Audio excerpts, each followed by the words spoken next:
Derek, did I ever tell you I love you? No. It's because you're a money-grubbing whore that fucked an old dude, and you left me for him. I do not love you. And when I kissed you after you guys had sex, it was like Old Spice and salami. I'm Derek. Still?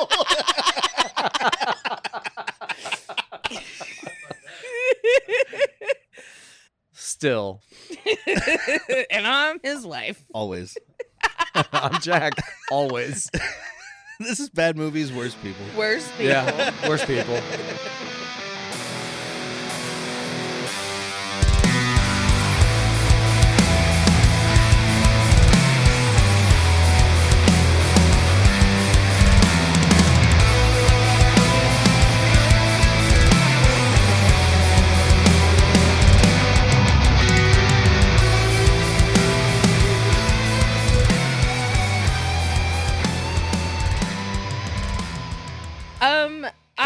God, dude, this fucking movie. I've definitely asked husband if this is something he could do. Oh, I think every relationship asks it, and we're going to get into that. But first, what are we watching? When is it from? This week, we are talking about Indecent Proposal, starring Robert Redford, because he passed away last year. R.I.P. This is from 1993, directed by Adrian Lin, which is why I thought it would be insane. But it turns out it's just insanely stupid. Why did you think it would be insane? Give me the body of work. Fatal Attraction. Ooh. Jacob's Ladder. Mm-hmm. Unfaithful, which you guys might not have seen, but it's another one of those 90s erotic thriller. What I thought this was. Yeah. He also did 9.5 Weeks and Flashdance. Who hurt him? He also did the remake of Lolita, which is bad. But that makes me think this is your first time watching this. Yes. Okay. I love Fatal Attraction, so I picked this. So we all know that I tried to watch it on a reflection of a microwave when I was younger because I wasn't allowed. We all know that. It's a lot different. Yeah. The tits look better. This was my first time actually watching it beginning to end on a TV screen. And then also to end, beginning to end, and then the other end. And then the other end. Yeah. Yeah, this is probably my first time watching it in well over 20 years. So, all right. I said before last week when I was talking about this is the next episode, I was like, I love these 90s erotic thrillers. We're going to talk about it. Robert Redford being a scumbag is going to be great. God, he's the worst. Robert Redford is being a scumbag. But this is not an erotic thriller. This is like an erotic chamber drama. And directed by the guy that directed Fatal Attraction, written by Amy Holden Jones, who, I mean, her big thing is Beethoven, but she also co-wrote and directed Slumber Party Massacre, which is one of the best slashers from the 80s, hands down. Okay. So he's just running the gamut, or she's running the gamut of things written. Yeah. So I thought this to Beethoven to Slumber Party is crazy. I just thought Slumber Party Massacre plus Fatal Attraction equals fun movie. Yeah. But also, there's a lot going on here. So apparently it was taken away from her a lot, and then she got back, and then da-da-da. So this is not her ending. Okay. And also it's based on... Her ending has Woody Harrelson stabbing everybody. I hope so. Yes, please. Can I interject something really quick? Yeah. Gives the feel of the person who wrote 50 Shades of Grey, watched this movie and said, I can make a book for younger audiences. I can make a book like that, but where stuff happens. Yeah. And the only sex that happens in the movie isn't just between the married couple. Yeah. I could write that, except the only piece of leather won't just be Robert Redford. I do want to say too, real quick, Amy Holden Jones, like a comfortable looking saddle. She wrote Beethoven, which is why she doesn't need to work much, because on her credits it was like all the Beethoven movies and spinoffs and TV movies and all that shit, but they all just said characters created by, so she's getting paid. Yes, she is. Oh, yeah. I think we looked it up last time. There's 5 or 6 of them shits. She also wrote Mystic Pizza, which I haven't seen, but I know you guys talked about. And The Relic. Very young Julia Roberts. Yeah. And The Relic, which is a definite, don't change that dial. Jean-Claude Van Damme? No. Different one. Okay. And then she's also apparently the creator of The Resident. I loved that show. I thought that show was fucking awesome. It also makes sense because this movie feels as long as 7 seasons of television. Oh God! As soon as I put it on, I did the mistake of like, how long is this? Hour 57, I want to say. Oh yeah. Yeah. Right at there was a part where at some point it's literally the middle of the movie, and we pause it to go to the bathroom, and we think it's like almost over. Like she says that it's almost over, and then it's an entire hour left. No, when I texted you and you said you had 40 minutes left, I was like, oh, that poor soul. Poor unfortunate soul. That's because I did sad. not pause it because I did not want to see how much time was left. But when you text, I was like, let me see how long 40 fucking minutes? We've already seen the conclusion and the aftermath. I was 100% expecting to be like, it's got 20 minutes left. I'll be right there. So there's some insanity about this. So this is based on a book, kind of. I think it's the Bible. It was also originally intended. Oh, well, I'll save that. Okay. Well, these weren't people who were actually cast. This was who they wanted when they first were designing this movie. This was Demi supposed Moore's to be their second pick because it was going to be Danny DeVito. Hold on to that. $1 million for one night. Hold on to that. Tom Can't Cruise. wait. This is supposed to be a Tom Cruise and Nicole Kidman joint with Warren Beatty as the millionaire, Oh. which would have been worse. Well, yeah. But nobody there's, would believe like, that anyone would zero pay to emotion. have. No one would believe that you would pay to have sex with Nicole Kidman. They believe you pay because you had sex with Nicole Kidman. Also, we got to see more of Demi in this, and I don't want to see more of Kidman. No, are you kidding me? Kidman. So we'll, and also, okay, I told you this is based on a book. This is the most insane thing I read on the internet. It's the Bible. That's how Jesus was born, dude. God paid off Joseph and got to bang Mary. I'll give you 1 million donkeys. So the premise for the people listening before I get into this is Woody Harrelson and Demi Moore are already super rich. They They're do not some. super They own rich. 2 homes They're just- on the beach in California. They're super rich. They make some bad decisions. They get a little bit in debt. Robert Redford's like, I'll give you $1 million to fuck Demi Moore. They do it, and then there's a bunch of stuff that happens. That's this whole movie. The book has that in it. But Robert Redford's character is like an Arab millionaire or billionaire, and Woody Harrelson's character is Jewish, and it's actually like an Israeli Arab like spy shit, like intrigue tension like and- movie. Like there is Okay. fit hand-to-hand combat. There's shootouts. Like I'm like, Sounds a way better movie. You can leave out the racial tensions if you want, But don't leave out the fighting. but give me the hand-to-hand combat and the things that make this a movie. I don't know. I thought Woody did a pretty good job with what he was given. I like how you balked as you were starting to say that. You were going to say, like, Woody Harrelson was great. Like, I think Woody Harrelson did a pretty good, okay, decent job. And it has nothing to do. Derek's isn't saying anyone here did a bad job. He's just saying this is a bad movie. Yeah. This script is poop. I think everybody here, especially Shackelford, who we'll get to, see more Oh, I love yourself, Shackelford. but I think everybody here did a really good job.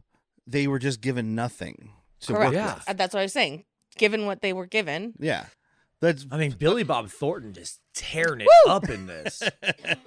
That was one that was like, ah! so before we get further into it, we got a box office game. Ooh, put Stinger here. No, box office. Ka-ching. Name of your sex tape. Oh no, if I sting no. you, I'm gonna die. I was about to say, oh no, that means it'll break off and I'll die. I'm telling you right now, if mine broke off, I'd want to die. Only if you're a bee. If you're a wasp, it stays on. If you're a stingray, it stays on. Yeah, but I'm not a wasp. I'm not a white Are Anglo-Saxon you a Protestant. bzz, bzz, bzz? You just need to get Africanized. I'm more of one of those little fat bumblebees. Oh, that like bathes in the pollen. And the ones that like crash into stuff because they're really Let's stupid. be honest, dude. As much as you use movie quotes, you're much closer to Bumblebee from the Transformers movie. Speaking with a broken fucking movie throat. Roll out. Oh my God, Jack, you fucking nailed it. Yeah, I got him. He's my Camaro. He's my bitchin' Camaro. Oh no, he's the old Volkswagen Beetle version. You were definitely the old Volkswagen Baja style. Yeah. You got to I'm the good granny one. shift that bitch. I'm the good one. Not the one that's hanging out with Shia LaBeouf. Yeah, no, nobody could be bothered to do that. Okay, so this movie cost $38 million, and I'll say most of that probably went to Robert Redford and Demi Moore. Well, she showed her boobies, so yeah. There was some stuff I read about that. I guess she did Striptease. nude stuff, like nude photography, before she was an actress. Makes sense. So she was like, I'm not against nudity, but she was. She also did it while she was pregnant. Well, she was against it at first in this movie because she was like, I don't want it to be sleazy and whatever. So she was like, I get final say on any nudity. If I don't like it, you have to cut it. And Adrienne Lynn was like, cool, sounds good. But then when she saw it, she was like, well, this is all like very Tasteful. It's intimate, erotic. Yeah. It's not sleazy. Correct. It's not gratuitous. Yeah. And it's not like shoved in your face. It's like, oh, a nipple is peeping God, I out of wish the it blanket. was. I actually appreciate it. Aside from that, it's Demi Moore's boobs, which I appreciate. But I appreciate it because it's like, it's one of the only times we've ever seen people in bed after having sex and realistic things happen. Yeah. Like she rolls over and her boob pops out from under the blanket. Yeah. You know, it's like that whole thing about like women jumping out of bed in movies wearing a tank top and everything's inside. No, it's not. You're in bed in a tank top. But at least one boob is out. You already have your That's underwear like on. it looks like two cats trying to get out of a sweater. I mean, you've seen me with the tank top. But yes, so this movie cost $38 million. I have Okay. Heine and Loney. Ooh, Heine and Loney. Okay. This is going to be a weird one. say- Sorry, just this week's going to be weird for us because we're doing Oh, God, right? not necessarily bad movies. I just want to put that in your brain that this isn't going to be like our normal ones where it's like, it made $1. Oh, that kind of bad you meant. This is- Okay, I was like, this is a is horrible movie. 93. Oh, no. Right? I'm not talking quality. I'm talking money-wise. This had to have made money. Success-wise. You called it zeitgeist changing. Yes. Yes, 1993, $38 million. Go. 110, Loney. Heine, I'm going to say 175. Jack? We did 80 million domestic because that's a good amount of money for this era. Worldwide, we were looking to see Demi's Moore's. So what did you say for your worldwide? I don't want to copy. I think I said 170, 175, somewhere around there. Yeah, so I forgot already. Say 195. 106.6 million domestic. So a little higher than you, Jack, a little lower Did than I you. say Wife. 110? You said Yeah. 110. Okay.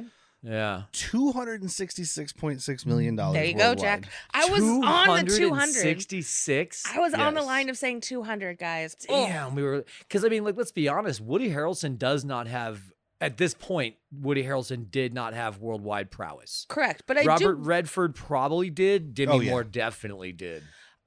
It was a little hard for me to see him as like the smart guy in the beginning, But he had glasses on.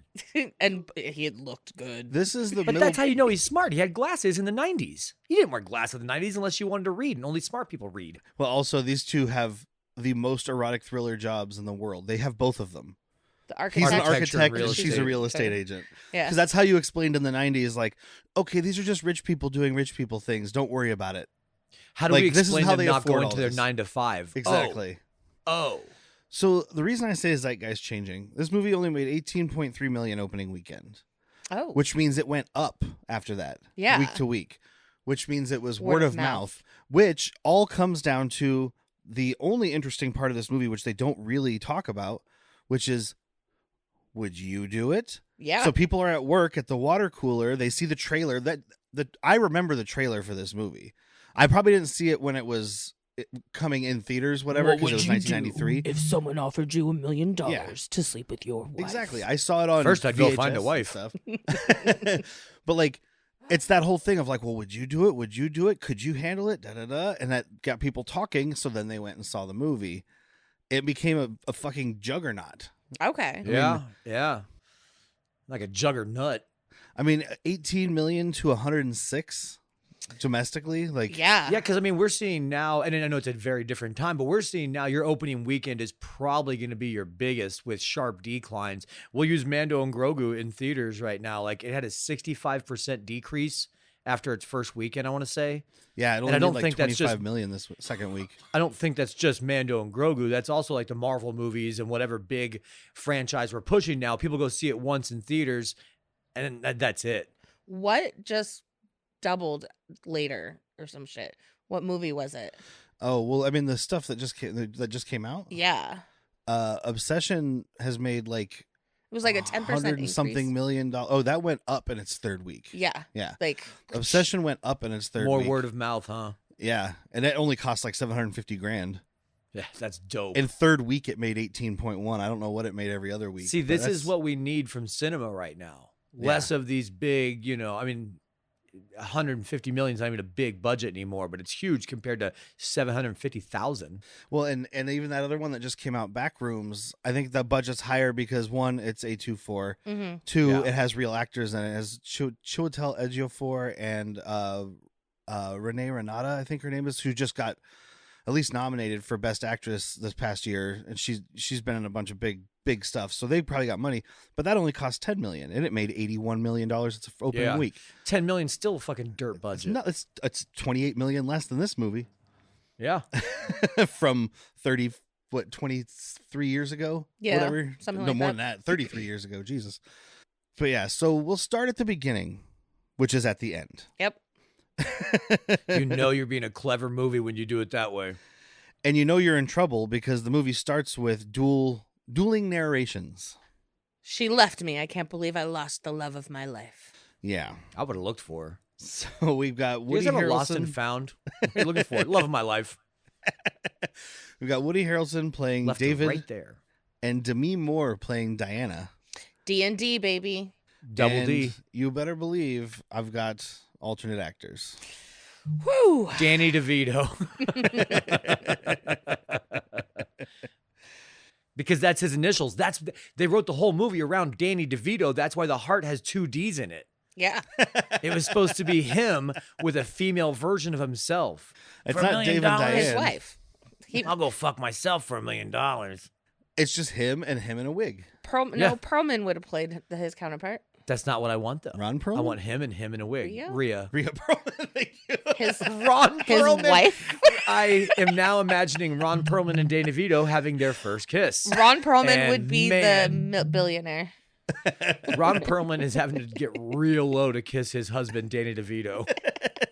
I mean, it's like twins. What'd I tell you? Get on your tippy toes. Yeah, it's just like twins, except they don't kiss in twins, Derek, They might. because they're brothers. Are they? Brothers don't shake hands. Brothers gotta kiss. So think about for Demi Moore. Okay, Okay, we already know the Tom Cruise Nicole Kidman. yeah, juggernaut actress at the time. I want to say because Julia Roberts. Sharon Stone. Julia Roberts is one. Oh, fuck. She yeah. Sharon turned it Stone? down. I did not see Sharon Stone. The other one is somebody I don't know if you like her or not, Jack, but she's in a movie you like with Bill Murray, where stuff keeps happening. Oh, Andy Andy. McDowell? Yeah, I hate Andy McDowell. I wasn't sure. I just know you like that movie. Can't stand her. I like that movie a lot, except for she could be replaced by near anybody. And when she orders, I bring this up all the time. Do you remember her drink when he's collecting information? You've Oh, told me. I don't. It's a disgusting drink. It's like all vermouth and ice or some shit. It's sweet vermouth with a twist of lemon on the rocks. Yeah. In the words of my friend Derek, hork. Do you know who I think could replace any Andy McDowell movie? Gina Davis. Oh, yeah. Oh, There's- yeah. And there's one more. Okay, Meg Ryan. No, not Kim Basinger. Let me give you a hint. Ooh. She's not white. Oh. Angela Bassett. Yeah, Vivica Fox. No, Halle Berry. Halle Berry. Halle Berry. Yeah. You And- both got there Halle at the same time. I was like 90 Catwoman, duh. Oh my god. Well, and The apparently best she movie was. that we've ever covered. yeah. Apparently she had expressed interest in it, but then the studio didn't want to cast her. Yes, because she's black, not because of what you're thinking. They didn't want to add any unnecessary racial undertones with the billionaire offering to buy the wife. Oh. That guy, Makes but sense. You can't buy people. I buy people every day. it's Yeah. weird though. Oh God, how uncomfortable of a movie would it be to watch with Halle Berry saying to Robert Redford, "You can't buy people." I've seen the toy with With Richard Pryor. Yeah. with Richard Pryor. But So- the studio's saying we want to get rid of any racial undertones, but adapting a book about an Arab guy trying to buy a Jewish guy's wife. Well, that's why they changed the racial tones. Well, then the only people of color you have in your movie are all servants and people that work on his boat. Okay, I have a new measurement for when we wrap this up, so you can think about it now. Despite your recommendations, anytime you guys give a negative or a no recommendation, I'm going to ask you, would you rather watch this or Catwoman again? So think about it, because you have till the end of this podcast for your answer. I already have my answer. I already have mine. And it might not be what you think, or it might be. I don't know. Mine's definitely what you think. And so there's a few people for Woody Harrelson. So I'll let you guys try to guess a couple, and then I'll just run them down so we don't spend too long on this. But Sexy Time Kurt Russell.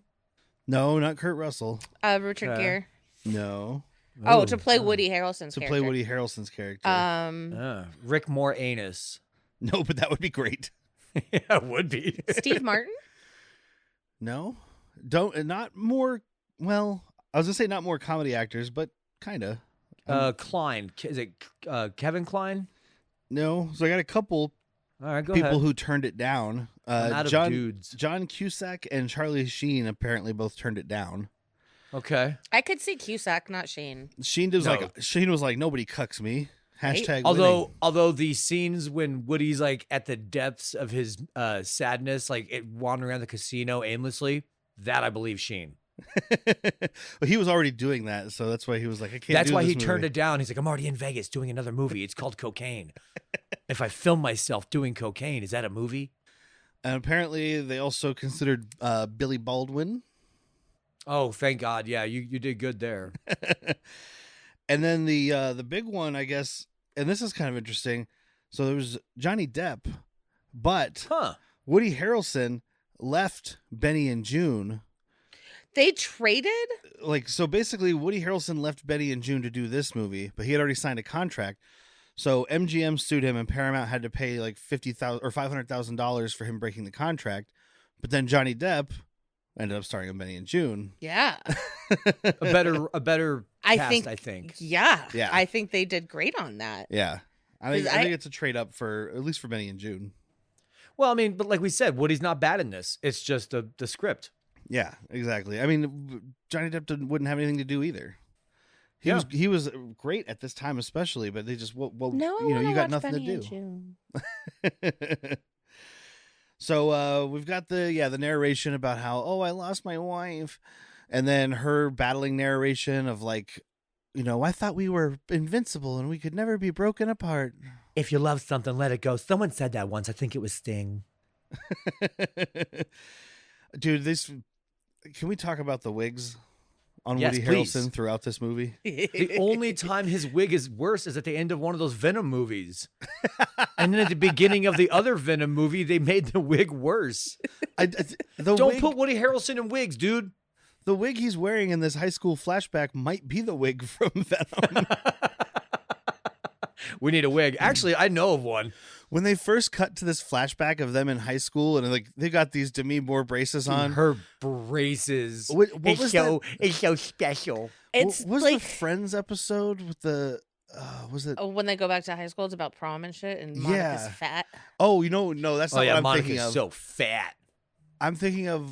It's fine. I'm gonna cut that because I can't remember the movie I'm thinking of. The girl's like, "This is gonna be awesome." And then Oh, it's she's 40-Year-Old Oh, Virgin. yeah. 40-Year-Old Virgin. Thank you. Well, That's what I was thinking of, not Friends. I was thinking of Never Been Kissed, where Josie Grossi his Never seen it. braces. Oh, It's not bad. It's not good either. But yeah, like she's got It's some got braces. David Arquette throwing It's got- coleslaw. wow, his brother in it. No, it doesn't. Is that home fries? Yeah. Oh, I mean, I call him Luke Luke Wilson, but I don't. If you know him as Home Fries, that's cool if you have a nickname for him. What's up, Home Fries? But Woody Obviously Harrelson, the movie. Woody Harrelson's wig here, when they're showing them driving in the car, I said this to Whitney immediately. There's some lady who kind of looks like the blonde chick from Reno 911 Uh-huh. that was also in Blended. Goldberg's. Goldberg's. It kind of looks like her. Demi Moore's in the back with the braces. Woody Harrelson is driving. From the shot outside the vehicle, I was like, what does this have to do with the story? We've got Demi Moore and this blonde girl getting driven to the mall by her aunt. Woody Harrelson's wig here looks like somebody's old aunt is driving them. Yeah, because it was supposed to be the 70s. So, of course, like the braces are just like the gum wrapper metal around your fucking teeth. If I look back there and I don't see seatbelts, I'm going to turn this around. Again, it was I'll the stop 70s. this- Nobody I'll was stop using this car seatbelts right in the now. 70s. That's true. I mean, I guess I can't complain too much. I watch Beverly Hills 90210 and Power Rangers. We got these 30-year-olds playing fucking high schoolers in this. Like At playing least a themselves in their own flashback. flashbacks. Backwards hat and braces. You do love a 30-year-old high schooler because you also really enjoy Starship Troopers. Yeah. Like, man, you've got a type. Well, you just forget Derek's very really quickly. into high school girls when they're 35. Let me finish. You just when you're watching Starship Troopers, you just forget very quickly, like right as soon as they leave high school, that they were in high school. Yeah. Like they are all literally 18 years old going into the fucking core. You just ignore that part and enjoy the rest. The only one I could believe is Neil Patrick Harris. Yeah. He might have yeah. actually been 18. Well, because he especially was at that point, Doogie he Yeah. still had fetus face, though. Yeah. Like he handsomed the hell up. It just wasn't. Do you know then. how you get fetus face? Is by letting the men come on your face. That's how your skin stays so young and supple. Because that's how they feed us. Yeah. I don't think he knew he was gay yet. Oh, he did. He was just super closeted. Oh, okay. Oh, he didn't take the test. I think I need to take this test, guys. But he's like, Woody Harrelson is an architect. He's designing this dream home. He's doing these like charcoal drawings, and he commits a cardinal sin. He's doing these charcoal drawings of the house. Demi Moore comes over and, she lays her head on his lap and she shoves her hand in his shirt. He takes his hand out of her shirt, rubs charcoal with his thumb, and then puts his hand back in her shirt. Uh-huh. So he's going to be sucking charcoal off them nipples in a minute? Yeah. Well, he's just drawing out his game plan of where he's going to start the foreplay. He's like, all right, so look at if the sun is hitting this tit right here and I come over this arch, it's going to look real nicely when I start going down your pathway to the secret garden. It's like John Madden doing football. He's like, and then bam, boom. Look, bam we is got a emerald. nipple right here. Circle that. Boom. Tough acting, tenactin. I'm acting like a fool trying to have sex with Demi Moore. Boom. And then boom, I come in your butt. And you see this gap right here? That's the gap you fill. We need big, beautiful bodies going into that hole, banging after a ball. Boom. That's when they do their little thing for the first time. Because all couples have a call and response. Yeah. Have I ever told you I love you? No, I do. Still, always. I had one of these in high school. That's the last time I had like a little cutesy thing. I'm not going to tell you what it was. Do you like it when I stick it in your butt? Oh, she knew it. Do you love me inside your butt? And high school kids are basing their relationships off things they've seen in movies. So they think people do this. Yeah, I'm still doing that.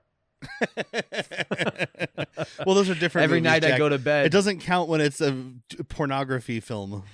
Every night that I go to bed, I hope that I get woken up by somebody kissing me. Probably not a prince, but, maybe. What is it? Life imitates art or art imitates life? Mm-hmm. It's both ways. I've heard it both I ways. think. Yeah, I don't know. I also go to bed every night hoping to be woken up by, washed up 90s rapper putting ice in my mouth. I was like, Where did he get the ice cube? It's because I don't put the lemons by the table. He doesn't show up. It's kind of like the tooth fairy. You got to set it up the right way for.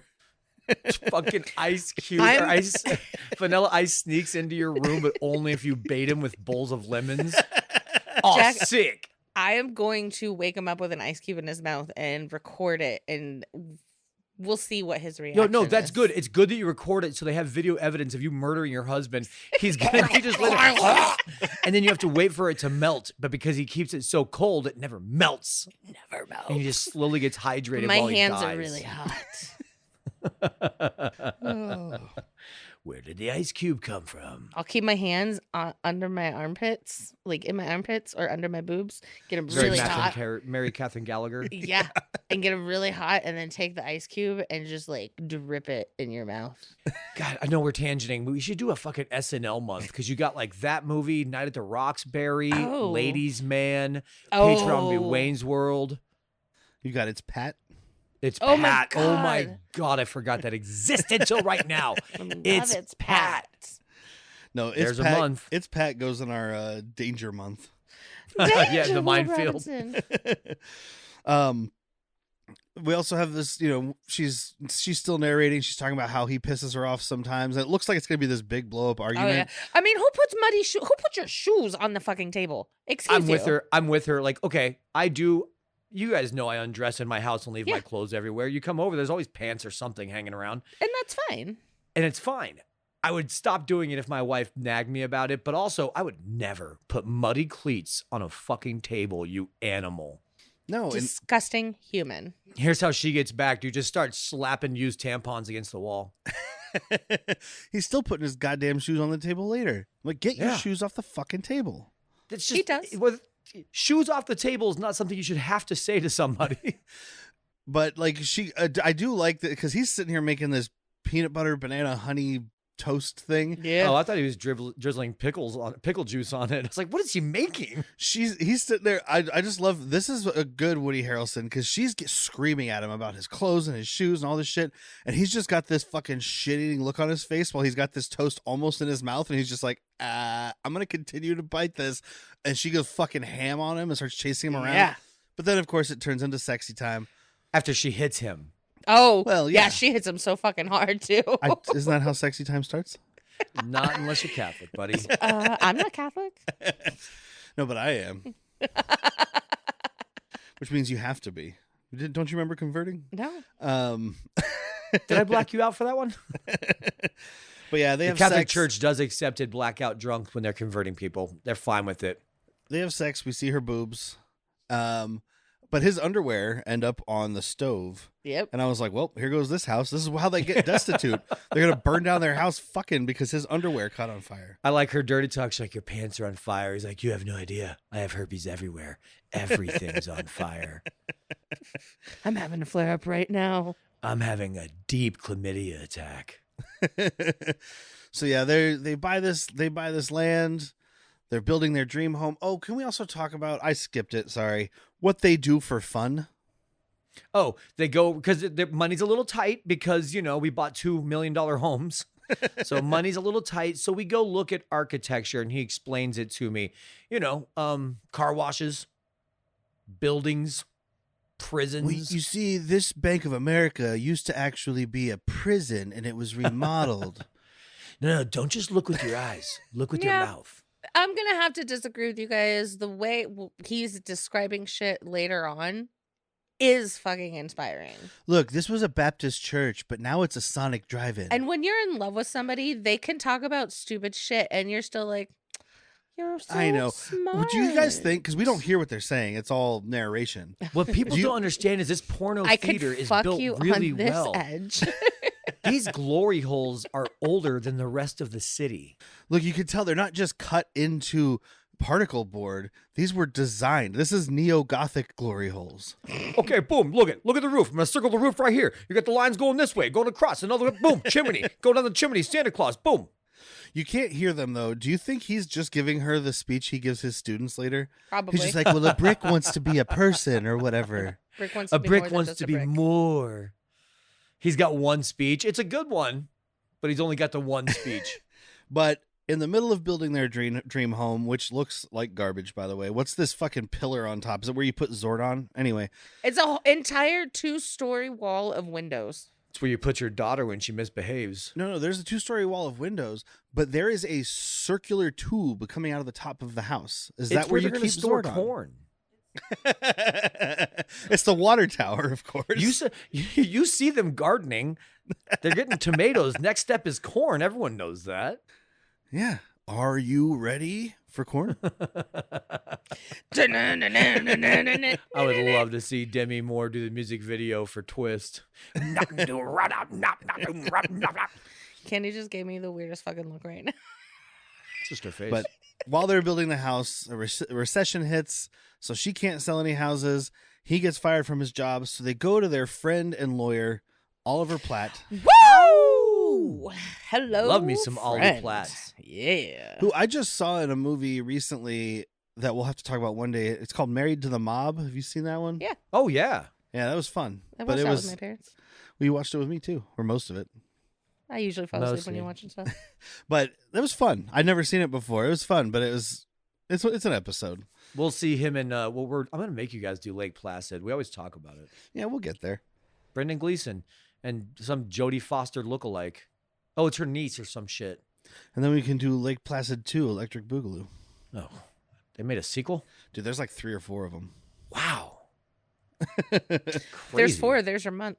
Ew. But he's here to tell them like the bank is calling in their demand note, whatever. So they have to pay $50,000 or they're going to lose their second property. So he swallows his pride and asks his dad for $5,000. Why don't you just sell your first property? It's going to make you build Dude, your second that's house. what Derek faster. said. Exactly what I said. So we watched this movie a couple days ago, and right when it ended, I was like, meh.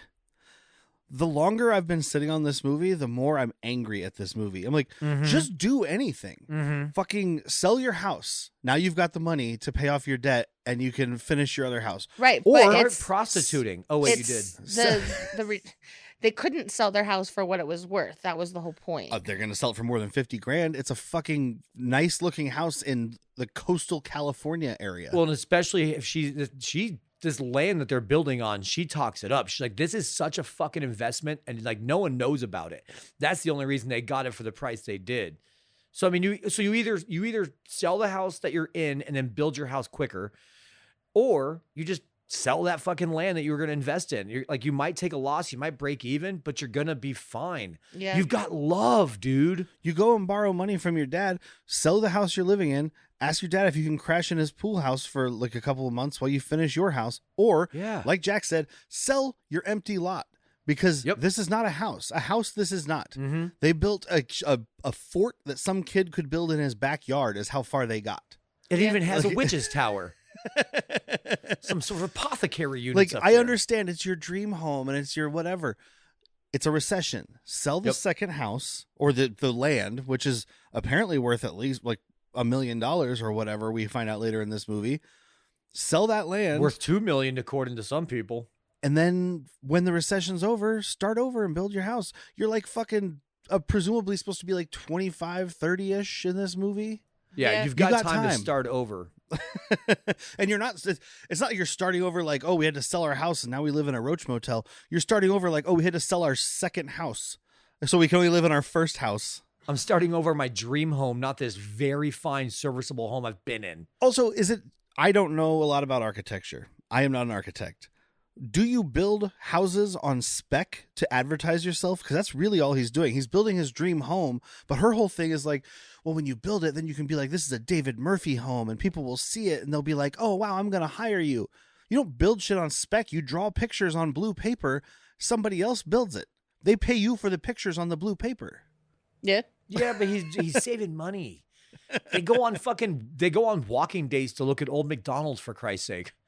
He had a farm. Did you hear that? And Bingo was his name. They're destitute, apparently. So Silos middle of the night, full of corn. Silos full of corn. middle of the night, Woody Harrelson wakes up and he has a brilliant idea. Let's take the $5,000 my dad gave us and gamble with it. How pissed you going to be if you're this dad? How fucking pissed you borrowed $5,000 to go to Vegas? Especially because you don't see the dad. You see the back of his head. Yeah. But based on his clothing, I'm saying they're coding his dad as not wealthy. Because he's wearing like a wife beater, suspenders, like whatever. He's a blue collar man. Exactly. We don't like to call it wife beaters, but it looks like it might be in this occasion. Whatever you call it now. I don't wear them, so I don't know what they call them anymore. Just undershirt? All right. Undershirt. You can call it an A shirt. You can call it a tank top. But he's wearing that and suspenders. So he's coded as at least middle class to lower middle class, kind of. Correct. So he's loaning them $5,000 in a recession, which has got to be a lot, a chunk of change for this guy. Yeah. How, like Jack said, how pissed would you be? Like, what happened to the $5,000 I gave you? Well, funny story. Like, imagine them telling this story over dinner at one point. Like, well, so, remember when you loaned us the $5,000? We're back together now, but we went to Vegas. We lost all your money. She got paid $1 million to get fucked. We broke up. It's super funny how it all went. And we broke up. We ended up giving $1 million to a hippo, and now we're back together. Do you love it? Do you just love it? The dad is just fuming, turning fucking tomato red. The fact that Woody Harrelson buying a photograph of a hippo is not the weirdest thing that happens in this movie is insane. I do want to point out that they are $1 million to a hippo. $24,000. And dude, they go to $24,000 in hours. $40. Yeah. She says specifically $25,040 in hours. In hours. And you know what you do with that $25,000? Go home, go to the bank, take the $5,000, set it aside, go to the bank with $20,000, say, here's $20,000 as a down payment. I thought will the work same with thing. you. Yes, they will. Yes. If you had $20,000 cash, this bank's going to be like, okay, that's a good start. And that's where all of us would be. We But would that not poor continue. hippo would be dead. We wouldn't know. So is it really? Yes, it's not Schrodinger's cat. If a hippo dies in the jungle and you don't hear it squawk or whatever they do, Tree falls in the wood, doesn't make a sound. There's a hippo after us. Ah! Ah! Oh no, it's the majestic mating call of the hippo. but while Woody Harrelson is getting that 25 grand, Demi Moore goes to these little shops in Vegas that always have stuff you can't afford. Mm-hmm. She's looking at this black dress. She's stealing chocolate, loose chocolate that she's just throwing in her purse, by the way. Goodbye, And then purse. she's touching all these dresses with her little chocolate fingers. Yeah, she's like a child at a Kmart. But Robert Redford spots her from across the room. So you got Robert Redford playing John Gage, the billionaire. Johnny Gage. After he Johnny got Gage done, wins. after he got paid a bunch of millions for his movies, he ended up changing his name to Johnny Gage and investing in real estate. He started off by buying a little house in Outworld and kind of, cultivating it, waiting. Once he bought that, when Shao Kahn was still in charge, Outworld's real estate was super low. He bought it then. Liu Kang wins the whole tournament. Outworld's on the up and up. Gentrification happens, sells it for a tune. Johnny He Gage. sells high. Yeah. Buy low, sell high, baby. That's all you got to do. Oh, he kicked low and punched high. I have alternate actors for Robert Redford. There's the people you would think. Danny DeVito. Oh my God. Oh my God. Eric Roberts. No, but for the first time ever. Danny Is DeVito it Danny correct. DeVito? Era. Pew, pew, pew. Fireworks. Firework. Firework. Amy Holden Jones, the screenwriter, she discussed the script in some book from it was about people who wrote screenplays in the 90s. It makes so much more sense if it was. And she said, Robert Redford was great, but she had always kind of pictured there was somebody I had read who had a quote, and I don't remember who it was now, but they were like, I've met a lot of millionaires. They don't look like Robert Redford. She was like, it needs to be more realistic. It would be an alternate person, a person who would have to pay $1 million to sleep with Demi God, Moore. look at our billionaires right now. Elon, Jeff Bezos. Like, they do look like gnarly fucking subhumans. Yeah, Bill Epstein. Gates. Yeah, I mean, they Epstein don't was look kinda like handsome, Robert but- Redford. Whoa. I mean, he Whoa. was. Whoa. I heard he was pretty well hung. I'm not saying he's a good guy. I'm Whoa. just saying Wonderful record keeping. Just going to put it out there for anybody looking. He has wonderful record keeping. From what I can tell, pretty good penmanship. Also, apparently, people they considered. None of these are going to be a surprise. He was really big into youth programs. Gene Hackman, Robert De Niro, Jack Nicholson. Gene Hackman would have been fucking great. Jack Nicholson would have been Nicholson? menacing. Yeah. Jack Nicholson would have been great. Burt Reynolds and Al Pacino. I'll give you $1 million to sleep with your wife. Boom. She's got some great tits. And I got my head all the way Great up. ass. What is this, charcoal? Why are your boobs so dusty? But I mean, come on, guys. Think about Danny DeVito doing all of this stuff. Yes. The problem is you can imagine him. This is going to sound rude, but you can imagine him paying for sex. Like, you know what I mean? In that world, Demi Moore is not going to sleep with a Danny DeVito on looks. $1 million? Sure. What you don't really believe is that she ends up with him kind of for a while at the end. Yeah. She ends up leaving Woody for Danny. You don't leave Woody Harrelson for Danny DeVito unless you have back problems. Or you're Rhea Perlman. Yeah. She didn't leave Woody Harrelson. They were just both on Cheers. Yeah. But like, to imagine Danny DeVito like later in this movie, like, oh yeah, this is my house. What do you think it needs? And she's like, I don't know, a dog, personality, anything. And he's like, oh well, I bought some dogs for you. I don't know if you like them big or small, so I got them both. Well, I rode this Great Dane in here like a horse. Or that part where he goes in and ruins all these people's chance at citizenship, and they're all just charmed by him anyway. But it's Danny DeVito, and he's just like, she's so beautiful, she's so perfect, and they're just like, he's so charming. Like, Listen no, to the See, way it'd be she a pronounces Cuba. It would be a completely different movie. yeah, I would, but it'd be better. It's not going to be worse. I mean, I think Robert Redford's a great actor. He's not my favorite like 70s actor, but he's been in a lot of really good stuff. Should have watched The Natural. Yeah. Now, Natural's probably my favorite movie he's in. Mhm. waiting for Robert Redford to come in and be like, It has "I'll your give-" favorite person that wrote the music. You got a friend in me. waiting for Robert Redford to come in. I'll give you $1 million if your wife will sleep with me and all the president's men. What? I was trying to think of a Robert Redford movie, and that's the first one that came to mind. Horse Whisperer. Bridges of Madison County. No, Bridges of Madison County is Clint Eastwood. Yeah. Horse Whisperer. But yeah, he offers to buy her this dress she's looking Bridge at. of Spies, I can't be bought. Yeah, Bridge of Spies. That sounds I right. think. That sounds good. But he offers to buy her the dress. He's like, scumbag line right out of the gate. I've enjoyed watching you, so you earned it. Sorry, I saw you from across the room, and my dick got hard without drugs for the first time in years. I saw And you I stealing thought, chocolates, and I thought, whoa. look at that poor woman. And I don't mean like, oh, look at that poor woman. Yo, look at that low-income woman. That she's got great credit. Hey, movie fans, are you interested in professional boxing? If so, you should check out the Mixed Company Podcast, a show co-hosted by sports bettor Jameson Welsh and me, boxing superfan Luis Montemayor. Even if you're not a sports fan, don't worry, because we keep the show accessible to newbies. We don't just talk about current matches, we discuss fighters throughout history and why their legacy is important today. We tackle issues of racism in the sport and fandom. We even have a recurring pop culture segment where we discuss movies and TV shows about boxing. Check us out on Apple, Spotify, iHeartRadio, Amazon Music, and YouTube. That's the Mixed Company Podcast, a 19 Media Group production. If you really enjoy listening to Bad Movies, Worst People, just so you know, we do have Patreon. We have 2 different tiers. That's right. Patreon.com/worstpeople. We have a $3 tier where you get early access to Han Took Shots First, our Star Wars podcast. You get a monthly newsletter.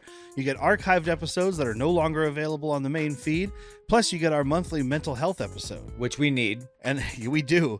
And there's also a $5 tier where you get all of that content, plus you get ad-free episodes from the main feed, and you get access to Latchkey Vids, which is our recap show about forgotten or never known television shows from the 90s, like Cop Rock. Too soon, man. It was just too early. It's a beautiful thing. It is a beautiful thing. So check out patreon.com/worstpeople. Help support this crazy endeavor. Thank you. Thank you. She looks at him and she's just like, the dress is for sale. I'm not. And walks We'll out. see. The challenge Challenge has been laid. accepted. Exactly. Challenge accepted. I'm going to buy that broad. He puts on his best suit like Neil Patrick Harris. Challenge accepted. Suit up. It's going to be legend. Wait for it. I'm old, so I can't drink dairy. Legend. Sorry, do you have any like the lactose-free milk? So Woody is at this craps table. The women that are rolling these dice are fucking on a roll. Literally, they're Dude, hard. they on a roll. have rhymes for everything. Yeah. They're like, make it a give me a fitty and I'll put more money in the kitty or something. Like, I was just like, this is great. Make it an 8. We'll have a hot date. I'm loving this. Can we have them roll when I bet? So yeah, they get all their money, 25 grand, and this is a famous she kisses scene. the last roll. Yeah. This is a famous scene from the trailer. They're rolling around the money, fucking in it. Like I thought about like staph infection. You know how I thought about disgusting cocaine. Vegas money is? Why is my dick going numb? You got a $100 bill wrapped around it and it's full of cocaine. Well, at least since it's Vegas, nobody's going to question it when you hand them a cum-covered 20. Yeah. That's true. And they're wiping it out. How was your stay? Everybody has gloves on. Honey, That's how you is tip. You the- just slap a cum money to the wall. Is the guy that's in charge of our floor, is it a guy or a girl? It's a guy. All right, I'm giving one of the squirt 20s. He doesn't want the cum 20. Oh, God. It's the one that was between your butt cheeks, not mine. But I'll we take do it. get know pretty you rockin' would. Sade song while they're fucking. Yeah. No Ordinary Love. It's fun. I liked it. It's okay. Yeah. I was blasé about the music, I mean, especially that's for it. an erotic This is it. thriller. This is it. I enjoyed this song. And then I was done. Like when they were having sex in the kitchen of their first home, I believe it is just like the least sexy music ever. It's almost like they're doing Lethal Weapon music. I don't No, even remember thank the you. music. That's how unappreciative I've of it. Yeah, well, and apparently the guy who did the music here is like a well-known composer, but there's almost no music in this movie. Yeah. There's music when they're fucking, and there's a couple of Johnny moments of Gold music, but a lot of it is just them standing in silence. People standing in silence, staring at each other. And which actually I prefer sometimes, especially after what we watched last night. That was great. Which one? Oh, this Bullets. guy, by the way, is John Barry. He did the music for Dances with Wolves, amongst other things. Okay, well, that's a good one. That's a good score. So the next day, they're like, we got to get some more money. So they switch games, which is always what you do when you're on a hot streak. And also, stop. As soon as you're on this losing streak, stop. Walk away. Yeah, they've got the bug. Quit playing the same game you're losing at. I mean, I don't know if you guys are big gamblers or not, but like when a new dealer comes in and starts going cold, you leave. You wait for a new dealer to come in. This black dude is fucking working him. It's like Wallace Shawn from Vegas Vacation. How about you give me half the money you were gonna bet? I'll go outside and kick in the nuts. We'll call it even. Well, and it's even worse because they're on this cold streak with this guy, this black dealer you're talking about. Then they go and get some dinner. They come back to continue gambling. We'll talk about what happens there. But they go to the same table with the same fucking dealer. Yeah. Don't go back to the Stop same it. dealer. You're in Vegas. There's 100 other casinos you could go to. There's 100 other dealers in this casino. There are 100 other casinos, each with 100 other dealers in them. Yeah. And there's a bunch of dealers on the streets. You could make more money buying drugs. Actually, you know what I want to do? I do want to say I love seeing an older Vegas. Oh, yeah. This is when Vegas was still Because like a sleazy. lot of these places do not exist. You got the Treasure Island fucking casino doing its like fire volcano show. That don't happen anymore. Nope. But yeah, they get all fucked up. They go out for their shitty dinner at this shitty little Greasy Spoon diner, which I mean I would eat at. I'm not talking shit about the diner. Oh, I would too, especially with the cigarettes rolling in from the back alley casino they've got going here. But they've only got $4,100 left, and they're like, well, we weren't going to go below 5,000, so they're like, should we continue going or should we head home? Let's flip a coin. They don't get what they want. Look, we know they were going to go anyway. Yeah. Two out of three. They don't show it, but then they went 5 out of 7. 5 out of 7. 7 out of 9.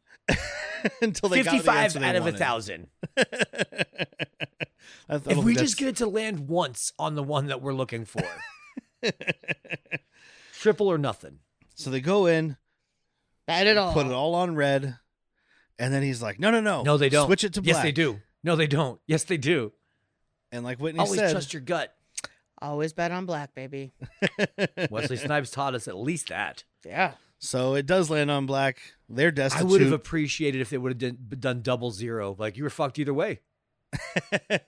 And this fucking dealer too, he reaches for the money and she's like, no, wait. And he's like, too late, bitch. Get the fuck out. Yep. You know who I work for? The Hiltons. They will break your thumbs. If you don't get your hand off of this right now, they will make you babysit Paris. That is the punishment. And Nicole, because they're always together right now. Oh, yeah. So on their way out, they decide to stop and watch a rich guy gamble. Yep. Why not? You're not just, walking with like that movie thing of like where there's just a ringing in your ears and everything is going like, which is what would really be happening. I think they just see a crowd and they're like, ooh, free show in Vegas. Let's go. They smelled Billy. Oh, Yeah. who doesn't? Yeah, well, you would have. You see, so they walk up to this table where Robert Redford is gambling with these $10,000 Well, up chips. there's Johnny Gage, richest man in town. He's a billionaire with a B. He's also kind of a pussy hound or whatever the fuck he says. yeah. You Poon sound hound. just like him. Poon hound. Poon hound. He's Yeah. a bit of a poon hound. He's coming poon hound. Oh, sorry, miss. I apologize. Like, I mean, maybe my sample audience is Whitney. Like, that's not going to offend any of my female friends. He's a bit of a poon hound. Sorry. So Oh, no. am I. I was going to say so much worse. Poon hound is actually the term that I'm going to steal so I don't get in trouble for, going after. I was going to call him a pussy raider. But he's betting like $10,000 a hand on just like high low. Yeah. Like Yeah, because it looks like it's about to be Texas Hold'em. You get your two cards face down, but it's just, you know what it is? It's memory. These two old guys are having a go at memory. What's that one game? There's one game. War. It's called like starts with a P. Pygao. Pygao. Is that what they're playing? It's a high low. No, maybe it is. Maybe it is. I don't know enough about Pygo to confirm nor deny, but it just seems like such a fucking thing. Like, didn't get a pair, I fold. Didn't get a pair, I fold. I got a pair, I win. because like he wins when they show up. So then he sees Demi Moore, and so he's like, "Hey, can I borrow your wife for luck?" And I mean, The fuck you just say to me? Can I borrow your wife? Long pause. Woody Harrelson's like, you gotta ask her. fuck?" He's not even offended. He's like, ask her. Yeah. I mean, he's like, maybe she'll get a tip. He wins 10 grand. She gets 5. We're back where we started. Right. We're back, baby. We can go bet it off. All on black. No red. When she sits down next to him, he's like, we need a 9 at least. And then the dealer pulls an 8, and then they lose. Question. Yeah. I'm going to get to the bottom of this. I don't know. Sorry, that's just what Robert Redford said about Demi Moore. But Billy Bob off to the side, just like, hey, see if you can get some of that money from him. She might not even be coming back. I'm just kidding. Or am I? Hey, can I borrow her too? I'll give you $100 for one night with your wife. I love what we're doing to Billy Bob Thornton, especially more me and Whitney. Oh, your wife. Could she wear Voluma blood around her neck? Oh, how's your wife feel about banging her brother? Dude, and Robert Redford is big dick in the whole crowd because he's like, okay, come over here and help me. Gets the card, puts out $100,000, and he's just like, I don't like that hand. $100,000 gone. Yeah. Yep. Just showing everybody like, I don't give a shit about $100,000. I eat people like you for breakfast. You eat people for breakfast? Yes. Then he big dicks everybody in the biggest way. He looks at one of these dudes and he's like, hey, Oh, it's fucking Baccarat. Sam or whatever. Oh, okay. They're playing This- Baccarat, which still means I don't know anything about that yeah, game. that's the one that James Bond plays a lot. Yeah. Yeah. That's what I know about that game. So she's like, Burt I'm so Baccarat. sorry that I guess I am bad luck. I'm going to go now. He's like, well, what's your game of choice? Do you like dice? And she's like, sure. He's like, craps. And she's like, yeah. I take him a couple times a day. He looks at this dude who works at this casino and just goes, Sam, one. And they just print him out a check for $1 million. Like, you just literally big dicked everybody around you. Yeah. You said the number 1 and they gave you a check for $1 million. Yeah. And they have it Fucking sent all baller. over to the other fucking craps table. He bets it all on her first roll. She's got to suck these dice like they're balls. Like she Yep. kisses these things and they go all the way in. Yeah. Oh, yeah. It's like Liv Tyler looking a stamp. Hey, I appreciated it. She's got this red lipstick on. She's just like, all right, toss these What the dice. casino didn't know at that moment is she was secretly weighting the dice to land a certain way with her high gloss, heavy sheen lipstick. That's some James Bond shit right there. Yeah. She rolls it, gets a 7. So now he's won another $1 million. The black chicks come out of nowhere. Did you just roll a 7? Because I'm going to treat you to heaven. Yeah. Where did you come from? This is a private party. But he goes up to them and he's like, hey, you guys Private just, my ass. Let's go smoke some grass. you guys just won me all this money that doesn't really matter to me. So I'm going to set you up with a room. You guys stay here. We'll celebrate. You know, it's not because I want to fuck your wife for $1 million. No. Meet me at 9:00. Also, in the end of all this, she won him $1 million. He paid $1 million to have sex with her. He has literally spent $0. Uh-huh. And Well- he's getting so much of this shit comped. Oh, right. Like the gift that she Yeah, received well, right now. because he puts her up. He puts them up in a room and gets her the dress. You know that shit was comp. Yeah, he didn't pay for any of that. Oh, I They enjoy the gave pit him boss. $1 million check by saying the word one. Oh God, with the coffee. When they roll, like everyone's watching the pit He boss is sees that they sweating win. bullets. He squirshes this coffee. It's So like he that- wins more than $1 million, doesn't he? Or is it a 2-to-1 payout? Yeah, I think when you're on the just on The the pay line? line, it's just 2-to-1. Okay. I mean, I guess it depends on the table, but yeah, generally speaking. Yeah. Still not a bad win. But it's like that fucking shitty Cinemark ad they play before the movies where everybody's throwing their popcorn and the kid comes in with his empty drink halfway through the movie. He comes in with an empty drink. You missed the whole thing because you were chugging at the soda machine, you idiot. That's what that made me think of when the guy squished his cup because it's like a slow motion Oh, thing yeah. and then the coffee is flying in see, the air. I had more of a water boy scene when he throws the pass at the very end and it cuts to everybody screaming and Farmer Fran's rubbing his pierced nipples with his overall Yeah, off. baby. Just, different people. He is also toying with them because he looks at me and he's like, hey, while you're here, why don't you go check out the shops? Have you seen them? Remember Yeah. where I saw you? You whore. Remember when I first got a boner? Yeah. So then we meet Mr. Shackelford, the best character in the whole movie. Best. Oh, easily. Hands played down. by Seymour Cassell, who you might recognize from Dick Tracy or Exactly. most Wes Anderson movies. Yeah, I knew him from Dick Tracy instantly. Sam, I want to say his name is. My brain was immediately like Dick Tracy, but I didn't audibly say it out. I was like, how the fuck do I know this guy? Yeah. And he's got a face for Dick Tracy. Well, and He's got a you dick guys face. probably wouldn't know him from these, but he was in a lot of John Cassavetes movies. He's great in Killing of a Chinese Bookie, which is an awesome movie. Okay, I'm glad you clarified that was a movie. But he played like heavies. Not just a pastime. It's funny because like in those he played like heavies. So here he's like Robert Redford's right hand man. But if you know that, you see him, you're like, But oh, he this killed is a the man. guy that. Well, yeah, we find out he killed a man. Which also, so they're playing pool and he's talking about Shackelford. He gives this speech about like, this is Shackelford. He does things for me. He killed a man once. This is the exact same speech, almost word for word, I think, that Gene Hackman gives in Royal Tenenbaums about Pagoda.